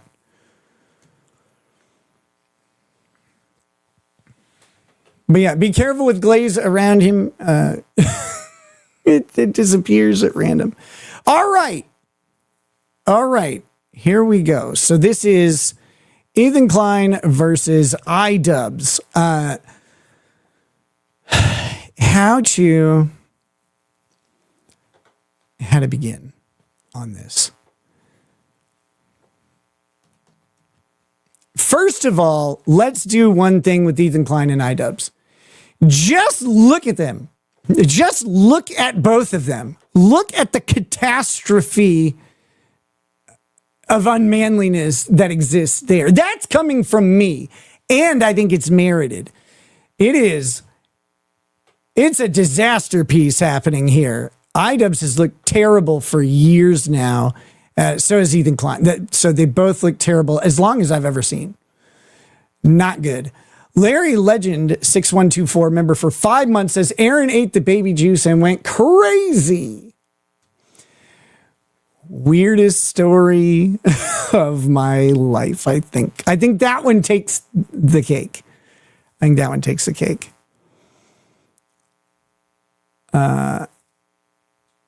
Okay, so here we go. Yeah, I don't know what's up with how they look other than it's really unpalatable. There are many people who are better looking than either of them. Like under overpasses, in methadone clinics, etc. Streamer idubbz has confirmed that h3h3's Ethan Klein is suing him for defamation, but he intends to fight against it. RM says, I've never watched either of them. Me either. Their content, as far as I'm concerned, I don't care. I know that idubbz's content cop was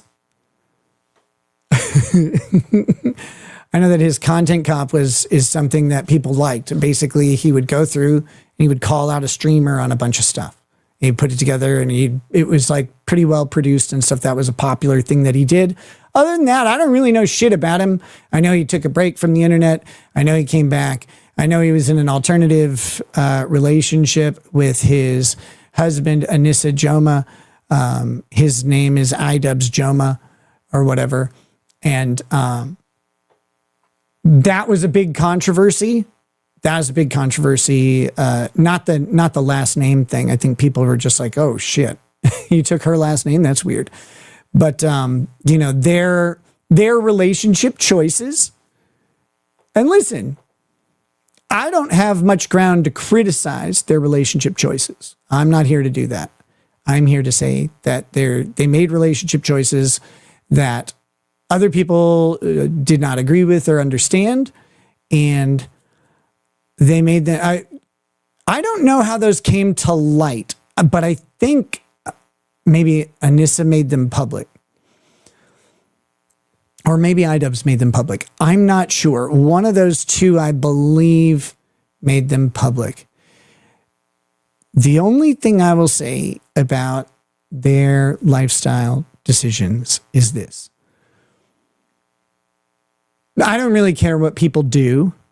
I've had different opinions of this stuff over the years, and I've decided conveniently that I don't really give a shit what people get up to. I've met a lot of different people. I've changed my opinions on a lot of things that I've talked about in the past in regards to relationships and stuff like that. And what I've determined is like you gotta just do what you like and what makes you happy. I obviously, people know you weren't supposed to, but people know that I was engaged in some alternative relationship choices. Those did not work out very well. I don't personally recommend them.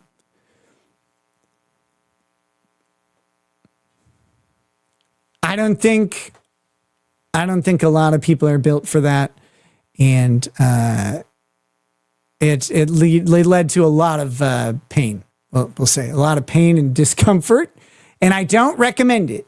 And so, okay, to be very clear on where I stand on that, I think for the overwhelming majority of people, monogamy is probably the way to go. And I always said that. I maybe should have listened to me. But hey, life sometimes throws you some curveballs and you can swing at them or not. Don't swing. Don't do that. Okay, so anyway, let's get that out of the way. And if people want to make fun of me or whatever for that, like, it is what it is. The past is the past, and that's fine.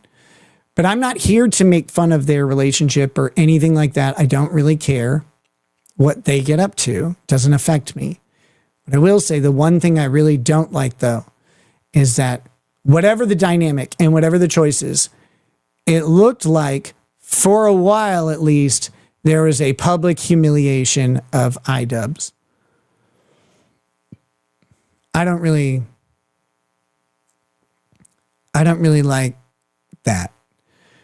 Look, if people are into humiliation stuff, whatever side of the coin of humiliation, some people like to be humiliated, I guess. I don't like that. It's a thing that makes me very uncomfortable. Not much does in this world. Not much makes me uncomfortable anymore. That, like, to watch someone humiliate someone else that's in a close relationship, to watch them publicly humiliate the other person, it makes me extremely uncomfortable. So I'll say that in learning about idubbz and watching, that was the thing I liked the least. Again, I'm not here to criticize their relationship. Just that's the thing that bothered me about it. But all that said, that's about all I know about these people. Ethan Klein, H3h3 podcast. This is a show I don't understand. These people, both idubbz and Ethan Klein, these are not content that I watch. And that is fine. They have massive audiences, or at least had massive audiences. They've been influential and uninfluential. I feel like now, and chat, you're welcome to correct me if I'm wrong. I feel like now both of them are kind of floundering in their influence in their audiences. But I think that might just be a relative observation. Relative to their prior success, they're not as successful now. If I'm wrong in that, please correct me, but that seems to be the case. Now, that doesn't mean that they don't have successful channels and careers still left. There's a lot of people.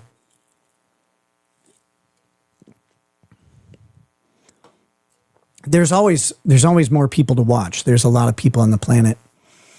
And there's more Indian scammers getting phones every day. So that said, I don't watch their content. I don't really care. But they're two, at least formerly large, influential podcasters. In a stream on June 9th, Ian idubbz Joma said, "It's official. I'm being sued by Ethan Klein in the courts of Calgary, Alberta for defamation. I do plan on fighting against this, but for now, it's in the hands of the courts and our attorneys." Klein previously said he had Canadian defamation lawyers approach idubbz for making the silly joke that I molest my children. That's not a good joke. Arklux says H3h3 still gets 20,000 viewers, I think. And like I said, it's if your success is measured against yourself, you're going to obviously have successes and failures. But their success, like we're talking, these are some of the bigger streamers, or at least H3h3. Like his podcast is one of the biggest podcasts in the entire planet. Like unquestionably successful. And if he's still pulling 15 to 20,000 viewers live, he's doing fine. He's doing okay. It's all right. Okay, so idubbz and H3h3 lawsuit timeline explained. Again, this is from Dexerto, which kind of covers social media stuff. In January 2026, streamer Stephen Destiny Bana, I think it's Banel, allegedly said, quick daily reminder that Ethan from H3H3 is likely a pedophile who has molested his own children. That's a quote. That's not me, obviously. In a Scorched Legume stream on February 17th, in which idubbz appears as a VTuber-esque CGI dragon and puts on an alter ego, he displayed this message on screen saying, "This seems like something someone might want to address." So this is called a republication. I will say as a dragon, as a woke dragon, I do not like this Destiny character, but I also do not like the pedo troll character. He continued. So he calls him a pedophile, republishes the Destiny statement. Republication of a defamatory statement can be defamatory in and of itself. Now, sometimes you republish a statement by talking about it, to criticize it, to denounce it, to say, to report on the newsworthiness of the defamatory claim, et cetera, et cetera. There's all sorts of ways around that. But republication of the statement as a statement of fact, as God didn't intend, if it is defamatory when it was said, republication of that statement in the same context is similarly defamatory. So you don't have to do anything to the original person who said it. There can be all sorts of reasons you don't go after them, including like statute of limitations, etc. But republication is defamation still. Later in a May stream, idubbz said he stepped back from the Scorched Legume character. I think one of the things that woke me up a little bit is like, okay, wait a minute, I need to step back, is the Destiny thing about Ethan and his kids. I stepped too far out with this one. This is rough. This is a rough statement to make. This is an admission about the statement in and of itself. And undoubtedly that alone will be used against him, like that right there. But he says, quote, "I'm sorry to Ethan and Ethan's family for putting that nasty Destiny comment out there. I felt like it was an okay thing to do based on the point I was making, but gross shit shouldn't be spread like that." Yeah, I mean, that kind of matters. Here we go. We got a little video. Explain to you guys why I haven't had Scorched Legume on in a while. Scorched Legume was kind of like a way for me to like get involved in the slop that to be honest, I don't like being, I've said kind of. He's got a song going in the background, so I'm not going to sit and play it. Also, I just wanted you to hear his voice and how much I hate it. I don't like it. I don't like it at all, but whatever. He says, then on the H3H3 show, or H3 show number 268, uploaded on May 12th, Klein said, finally, in Ian and Anissa News, this is fantastic, you guys. Ian has issued an apology for making the silly joke that I molest my children. That's great news because that apology goes right against him. This is kind of one of the complicated things about defamation. You, of course, want to consult a lawyer in your jurisdiction if you face any sort of defamation issues. But apologies and acknowledgments of guilt or acknowledgments of fault in the statement don't help you and don't prevent the suit. It may actually help your opponent or the plaintiff. If you issue statements like, I didn't believe that, or I don't believe that, or if you talk about retracting or saying, well, I'm sorry for doing that, without having an agreement in place, without agreeing that that retraction is going to take care of a potential lawsuit or whatever. If you don't have that, making those retractions and apologies can be problematic. I have a different opinion about this than other attorneys. I do. In my own lawsuit against Montegraph, several of my friends suggested that I should, or not my friends, I should say, several people out there suggested that I should apologize and retract my statement. Two problems with that. One, there was never an offer to end the lawsuit if I apologized. That was never on the table. It might have been able to be on the table. It was never presented as a possibility. So that's one reason I didn't do it.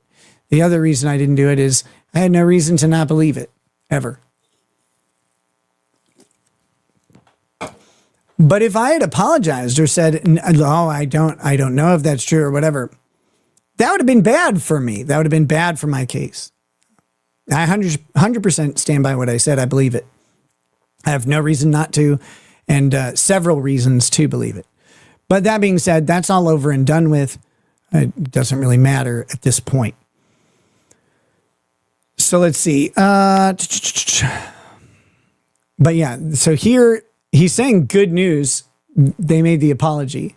And then we get a lawsuit out of it, right? The second idubbz stopped talking about us happened to coincide when I took into some service some fine Canadian lawyers, some fine Canadian defamation lawyers that sent a letter to Anissa and Ian demanding a retraction and a halting of the defamatory statements that I molest my children.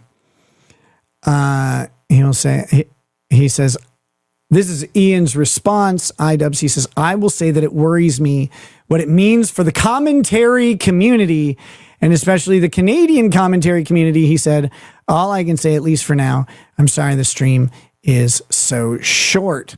Now, so what's going on here? What's up? We have a Canadian streamer talking about an American streamer. Canadian American, I believe H3 is H3 Canadian also? Hold on. I gotta learn my shitty streamers. Eternal Mystery H3H. What about him? Are they American? Ian is American. They moved to Canada because of Trump. Oh, okay, so he's an American. Okay, my bad. My bad. So H3 is Canadian or in Canada.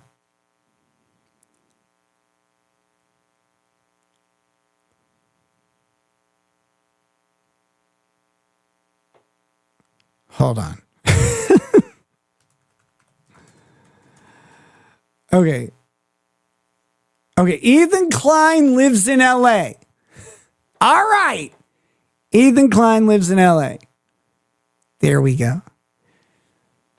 idubbz lives in Canada. Right? He lives in Canada. I think. Let's see. idubbz lives where? Doxed. idubbz lives in... What the fuck?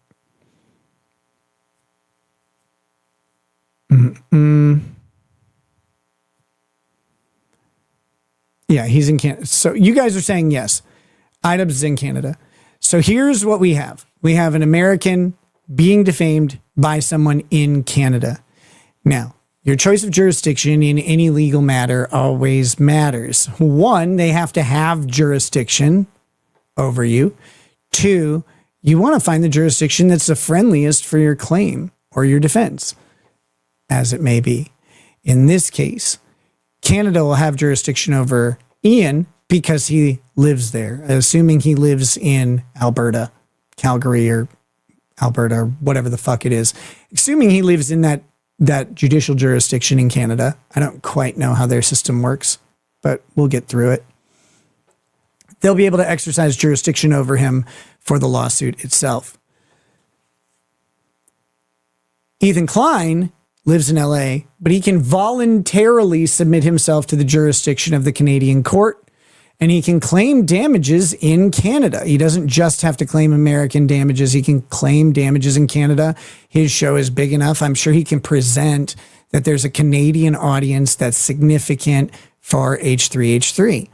Most platforms, either streaming or podcast platforms, have demographic info available for your audience, and you can see where people come from who are tuning into your show. And when you have as many viewers as they do, you're gonna have a significant portion of them from other countries than just the United States. So this is the first thing. He can go to Canada and say, I am being damaged there by the claims of idubbz.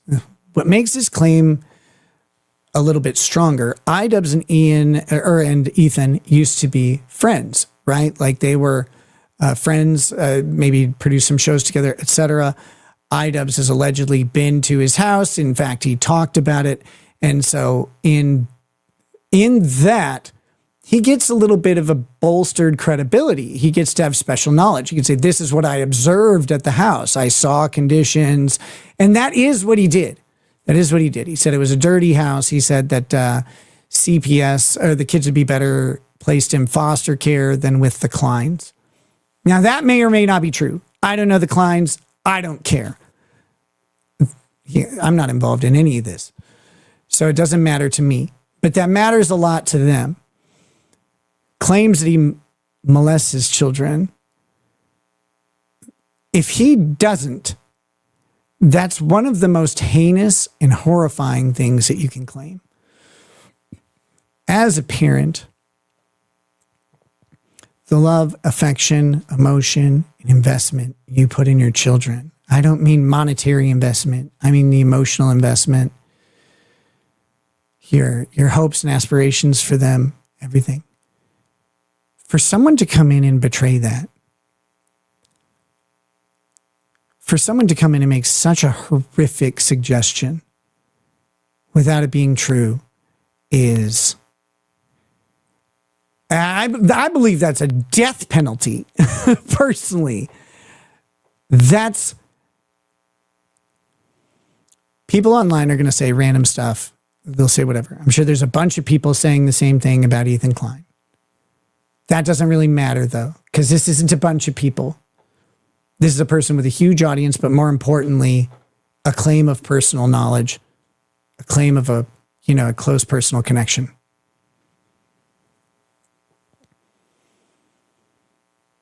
That accusation is horrendous and obviously damaging.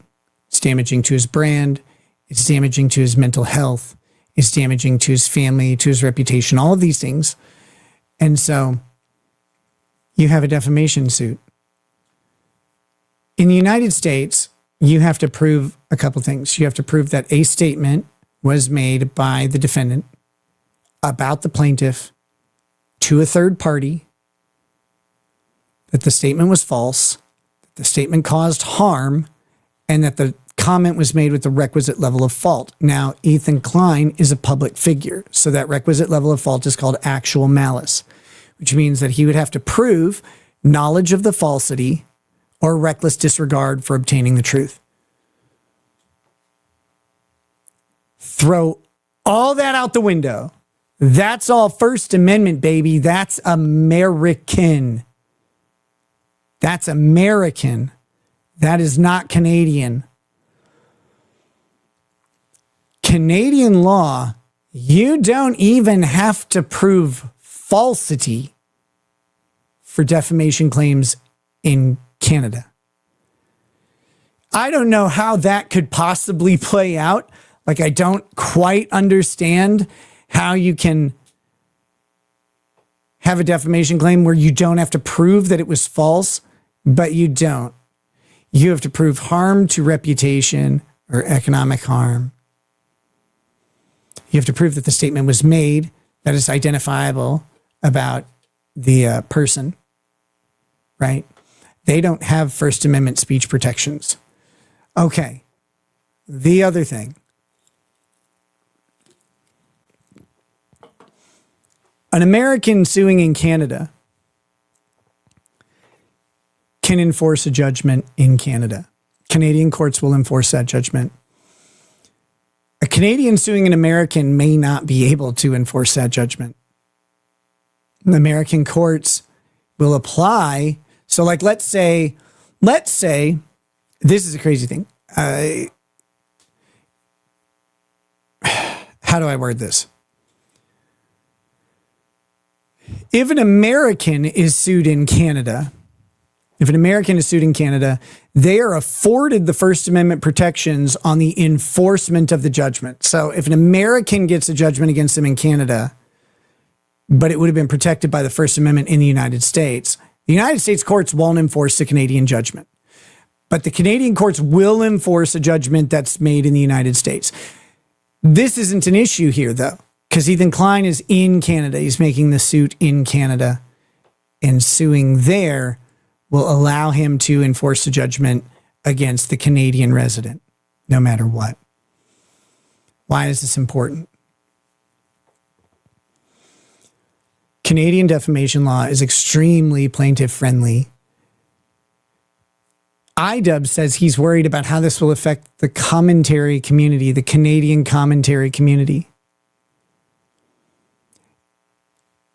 You don't get to just run around making claims like this against people without being able to back it up. If you're Canadian, you may not get to make claims about it at all. This is a critical case. A critical case.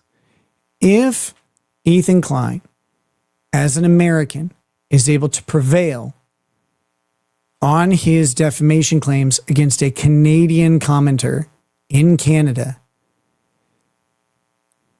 the veil of protection for speech is pierced for anyone in Canada. Anyone in Canada at that point who does commentary, who talks about other people, who makes claims that may not be true or may be true, but are overtly damaging to the reputation of the person, is at risk. I can think of a couple people that really need to be careful with what they say. And a lot of things that they've already said would violate these rules. This is a floodgate lawsuit, depending on how it's handled. If Ethan Klein hires good lawyers, there's a lot of money going into Canada for people saying shit about Americans that Americans may not want said.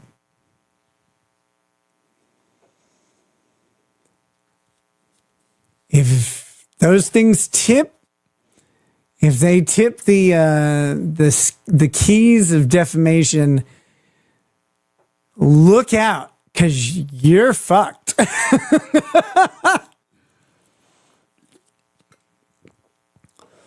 Mephisto says 3-letter people like PPP. T-Rex Travel says not PPP. PPP and Worski, if they're not looking at this case going, yeah, buddy, fuck. What do you do? What do you do? They say defamatory shit about all sorts of people. Mephisto says Jeremy is already sharpening the knives. They've got an open feud going with Jeremy. That's a person who may be interested in something like that. It could really impact them. And there's no repair, right? Like, it's not like they can they can't shove the toothpaste back in. They can't unsay what's been said so far. I know people personally who believe that they have been defamed by PPP and Andy. Andy and PPP have tried to guise their show as like a ridiculous commentary or ridiculous commentary, parody, et cetera, et cetera. Those protections don't exist in Canada. I can't remember. It was a couple years ago. A stand-up comedian got hit with a defamation suit for telling a joke on stage. And he's like, it was obviously parody. This is like a stand-up comedian. It's a stand-up comedy set.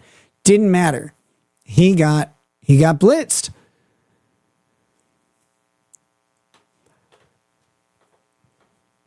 This is a threshold issue. I can't wait to see what happens. I cannot wait to see what happens. But lawsuits are still expensive. There's all sorts of shit involved in them that are other deterring factors, right? Like the stress of going through a lawsuit is very expensive to have a lawsuit in another country. Like you may have to travel there, et cetera. So it's not like everybody's going to suddenly sue and everything's going to go and collapse and everybody's going to lose, et cetera. It's not going to happen that way. But if he kicks open the door and puts here's the thing. If this law firm that H3 hired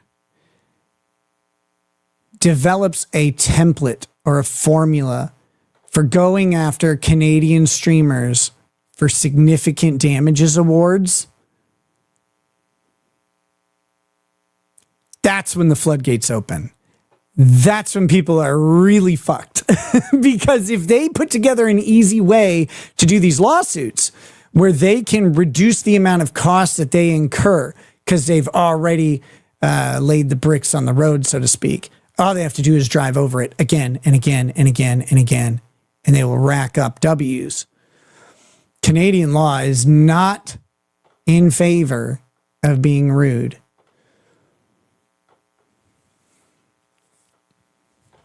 I know I'd be worried if I were Canadian.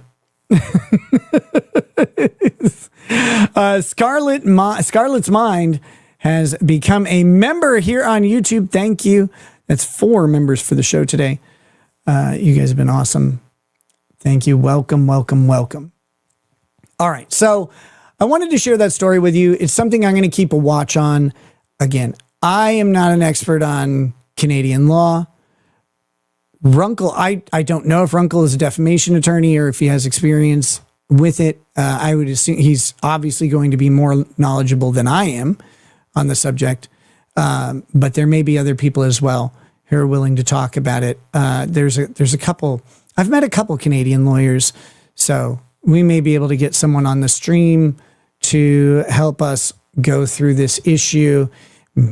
Maybe even Ethan Klein's lawyers, when they're revealed, would be someone we could try and talk to. But it's important to remember what I said earlier.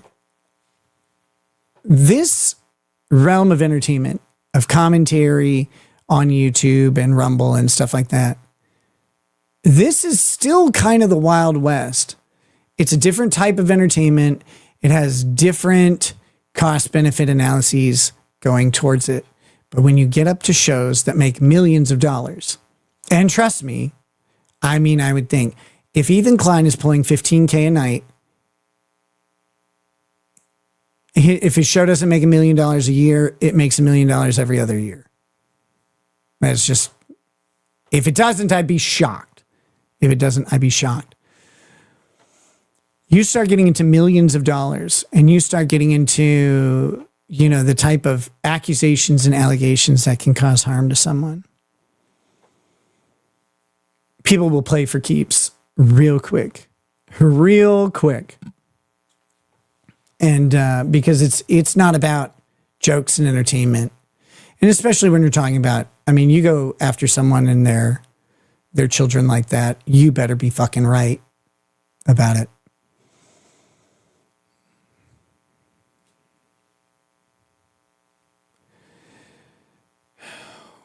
With that, let's just go ahead with another thing real quick. American defamation we talked a little bit about the public figure status and knowledge of the falsity.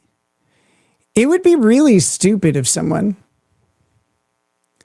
who maybe has property in America, maybe comes to America from time to time, but even if they're in a different country, Canada, Mexico, Nicaragua, Honduras, etc. A lot of these countries have something called comity with the United States where they'll enforce a judgment. Against someone.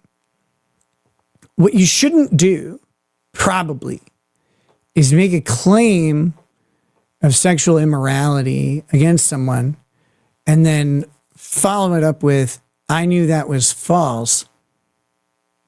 I just wanted to see if their wife would care. If you just admitted knowingly falsifying a claim of sexual morality in an attempt to harm a domestic relationship, you've admitted to actual malice, you fucking retard.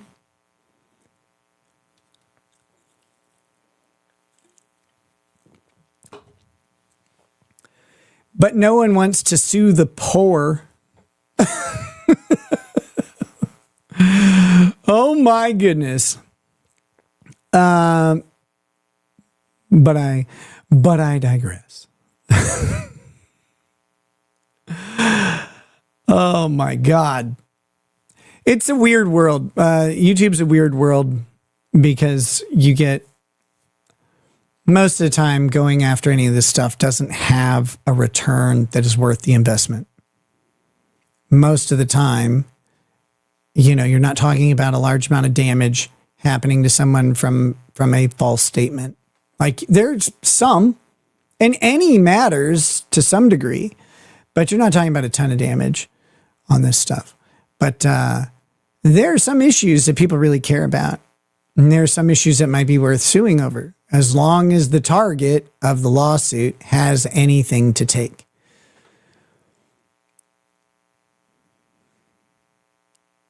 Once lawyers start figuring out how to do this on the cheap, I don't mean on the cheap, but on the place where it's affordable for a normal person, it's practicable for the damages that are happening. This world of online commentary will probably get pared down pretty quickly. We saw it happen with major broadcast media. I mean, those lawsuits, but you had to reach a threshold of damage that was worth the exceptional expense of suing these large companies and stuff like that. And most people just don't have access to it. Winnie the Blue says, Nick has sex with watermelons. He drills holes in them first. Go ahead and try to sue me for saying this. Why would I do that? Truth is a defense to defamation.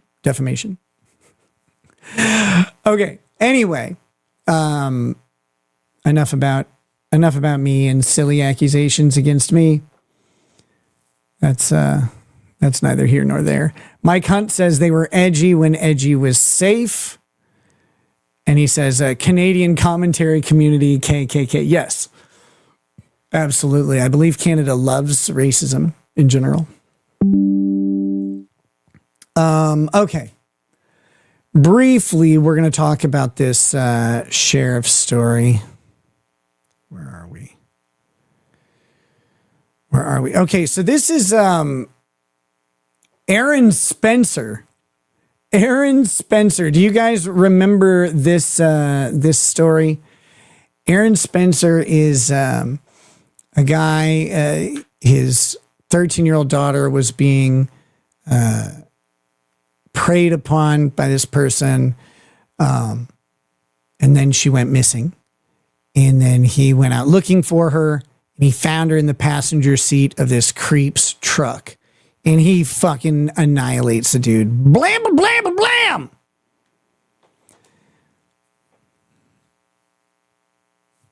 So, well, you see, okay, so according to court records, Spencer chased Foster, forced the truck off the road, and shot him.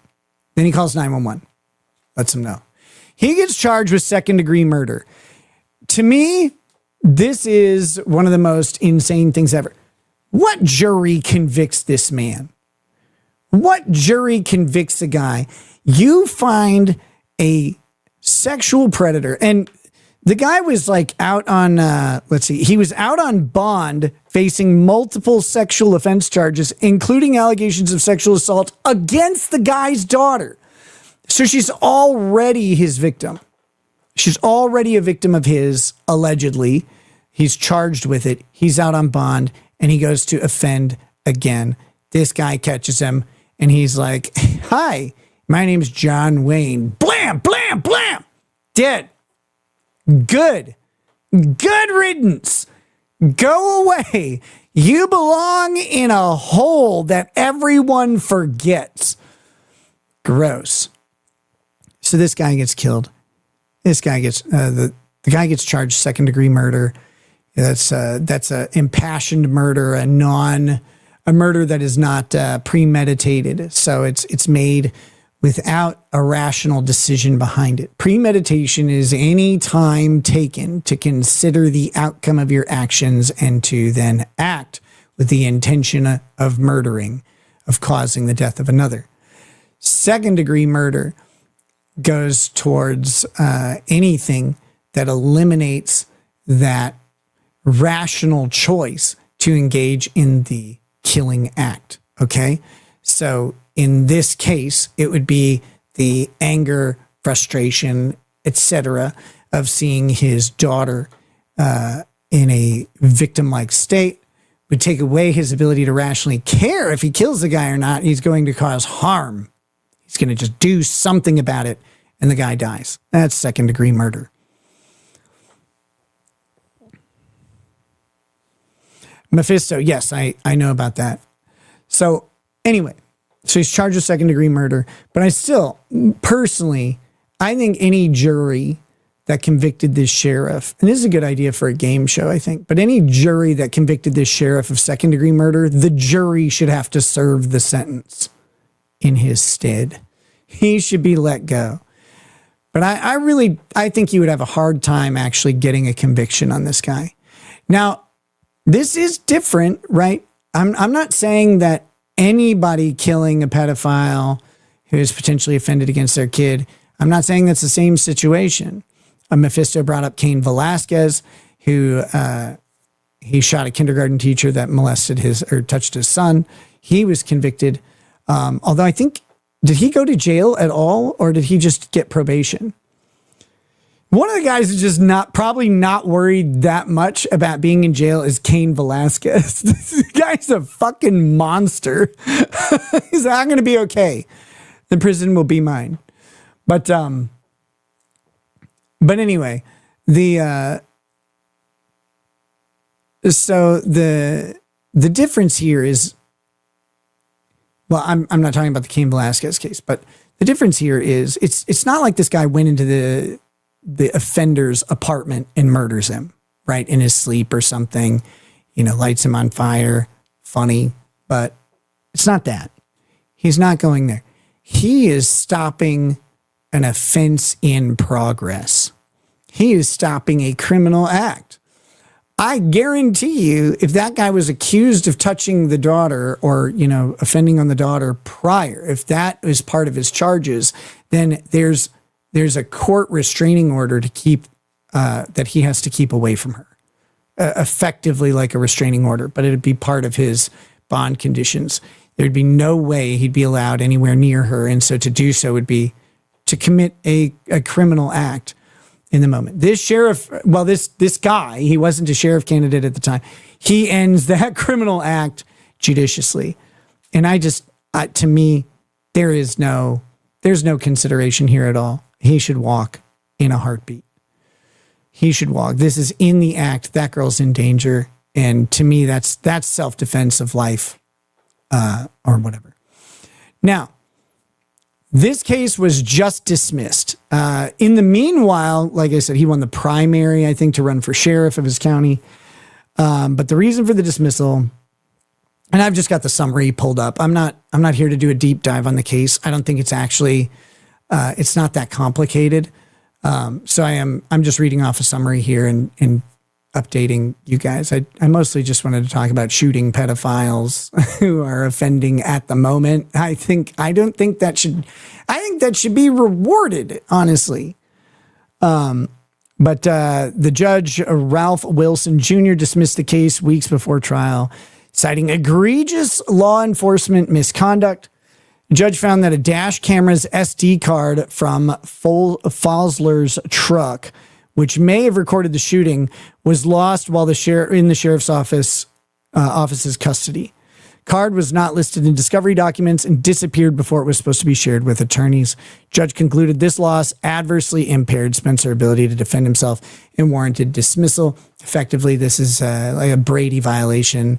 It's potentially exculpatory evidence that is, for whatever reason, by negligence, artifice, or device of one party, not able to be accessed by the defendant. So you have the state who's supposed to be in control of this evidence. This evidence may be exculpatory, may help him win his case, and then that evidence is not cared for or is intentionally mishandled.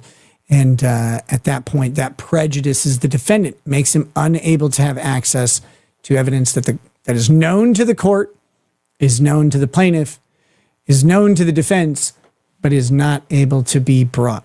How can you possibly mount a defense if there was footage of the shooting, and it has been disappeared. So that's the grounds. Now, that is not, you can maybe read between the lines and see that the judge wanted to get rid of this case. There may have been ways to mitigate that that SD card loss. The SD card loss could be something that was done intentionally inside the sheriff's office because, you know, maybe they wanted to lose the evidence. Who knows? Who knows? This is not as based and dead-pilled as it should be. Anybody who kills a pedophile in the act of harming a child should get promoted. They should be a congressman. We want these people. We want these people winning. I am so tired of the lack of care, the lack of support, and the lack of retribution that we have against people who offend, or the lack of care and support for the children and the lack of retribution for the people who offend on those children. What the hell are we doing as a country where someone is able to touch children and get less of a punishment than, I don't know, stealing or hacking a computer or sending a threat? Like, that's crazy. It's fucking crazy. Anyone who offends on children being out on bond, why? Why do we want them out on bond? They're an overt danger to the community. They're an overt danger to the most vulnerable members of the community who don't have agency, who don't have the ability to defend themselves, who have been their victims in the past. I am sorry that might impede someone's rights in some way. But a credible accusation of offending on children, maybe you don't get to be out. Maybe you don't get to be out. T-Rex Travel says, as we used to say, maps belong on the wall. I've never stopped. I wore my Ricada cartography shirt yesterday.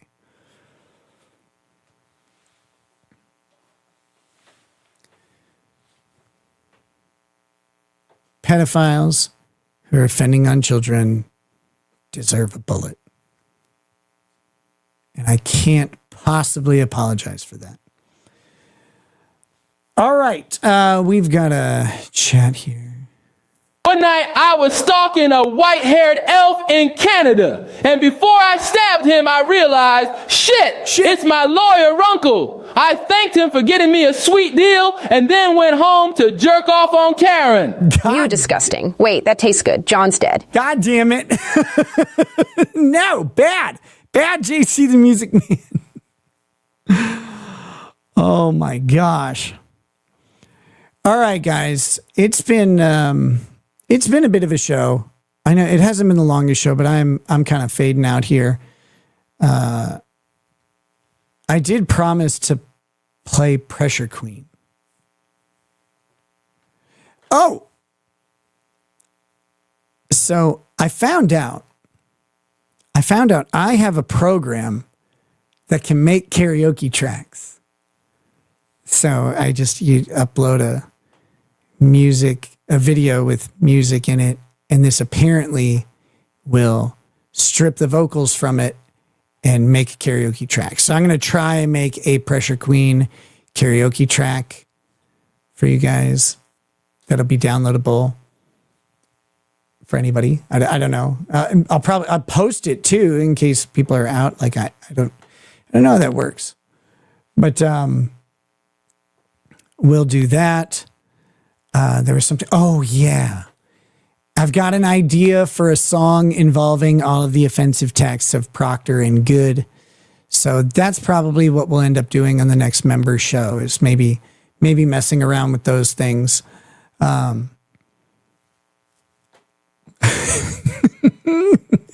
don't know, man. Some of this stuff is too funny. It's like it shouldn't be allowed.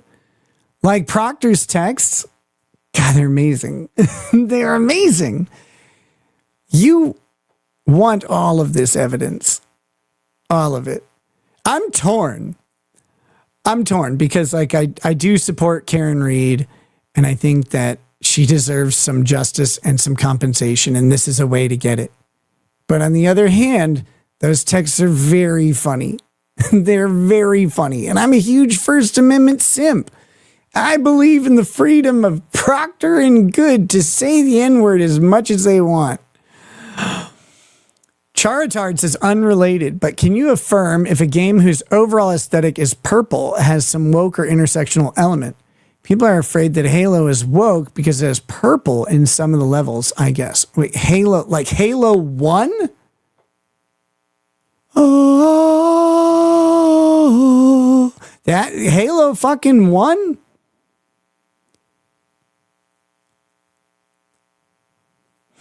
Meavy, I know there are more racist texts filed today. We will not flounder or fear the racist text messages of Procter and Good. I haven't read the new filing, but I did see it, and I did see that there was more racism and good, lovely bits in there. I do think we definitely need to cover that. Hopefully this weekend we'll do that.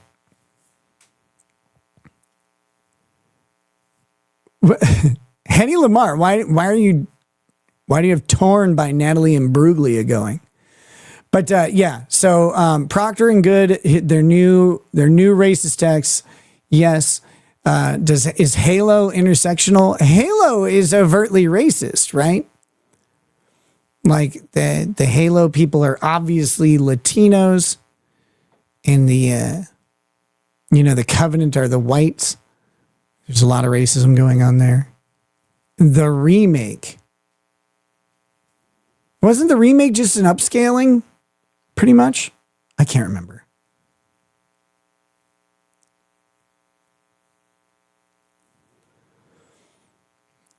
The flood? That was just Northeast Africans, I think. Oh my goodness. But all right. Let me pull up Pressure Queen, and then we will call it a day. I'm exhausted. I'm gonna go to bed. But I do. Let's see. Fucking hell. I do hope to get some streaming in over this weekend. It's a new remake. You mean like new? They remade it again?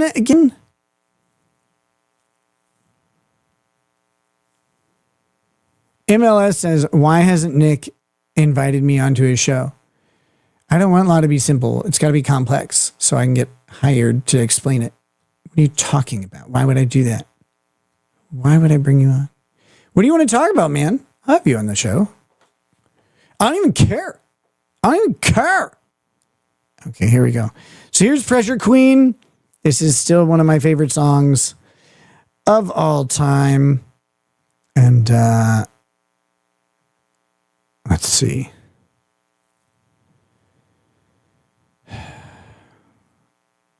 After this, we'll call it a night, guys. Here we go. I'll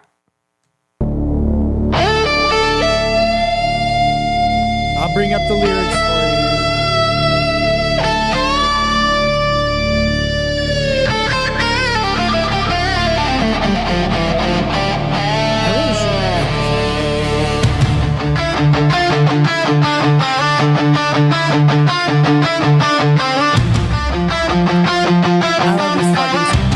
I don't think I can.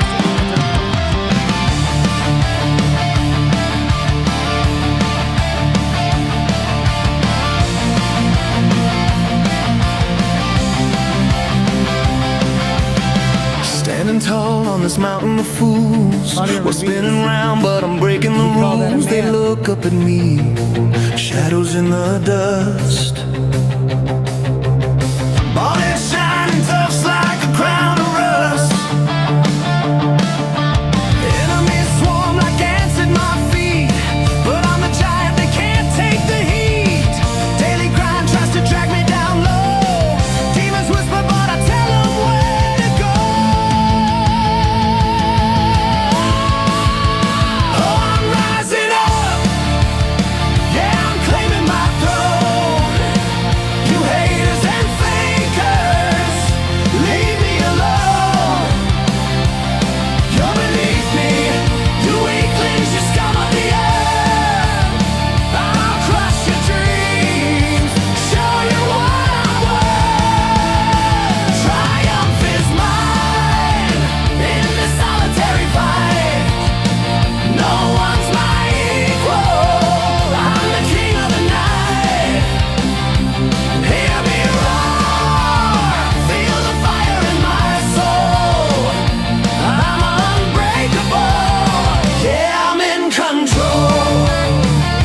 companion.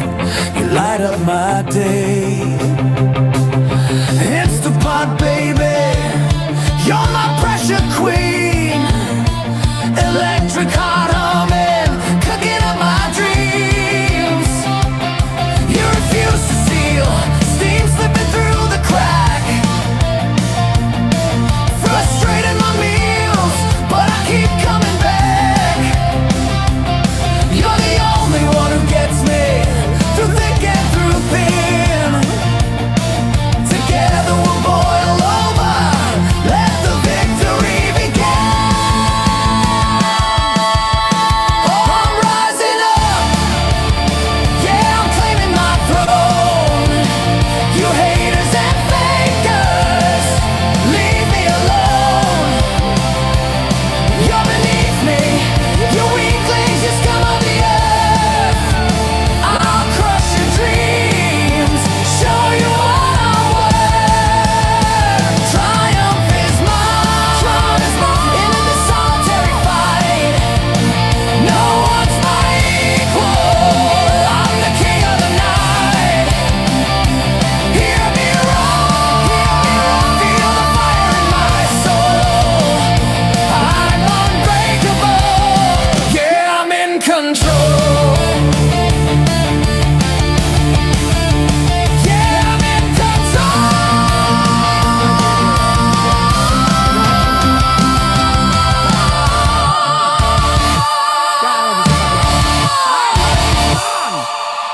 It's so gay, but I love it. Like, how? That's the other one. That's the other version of it. Anyway, there we go. There is Pressure Queen. Pressure Queen. We've got Charlie and Kaufman each gifting 5 subs, bringing us to 4, or memberships, bringing us to 14. Beautiful. Rigid. Veiny members. Thank you so much, guys, for sharing your members with the chat. And with that, I'm going to call it a night. I will catch you guys hopefully tomorrow. Hopefully I'm feeling good tomorrow. You guys brought me some good energy tonight, so I really appreciate it. All right. I'll catch you guys then. Peace. Peace. So pour out an art bag about more of the broad. Spirits flow as the ones who get unemployed. So pour out a glass for the tea post on Twitter as we hear Lost Blaming tonight. From the white shores of Nam to the hills of Glenlivet, there's no one who explains the thought better than Nick. So pour out a glass for the ones who have passed to make the law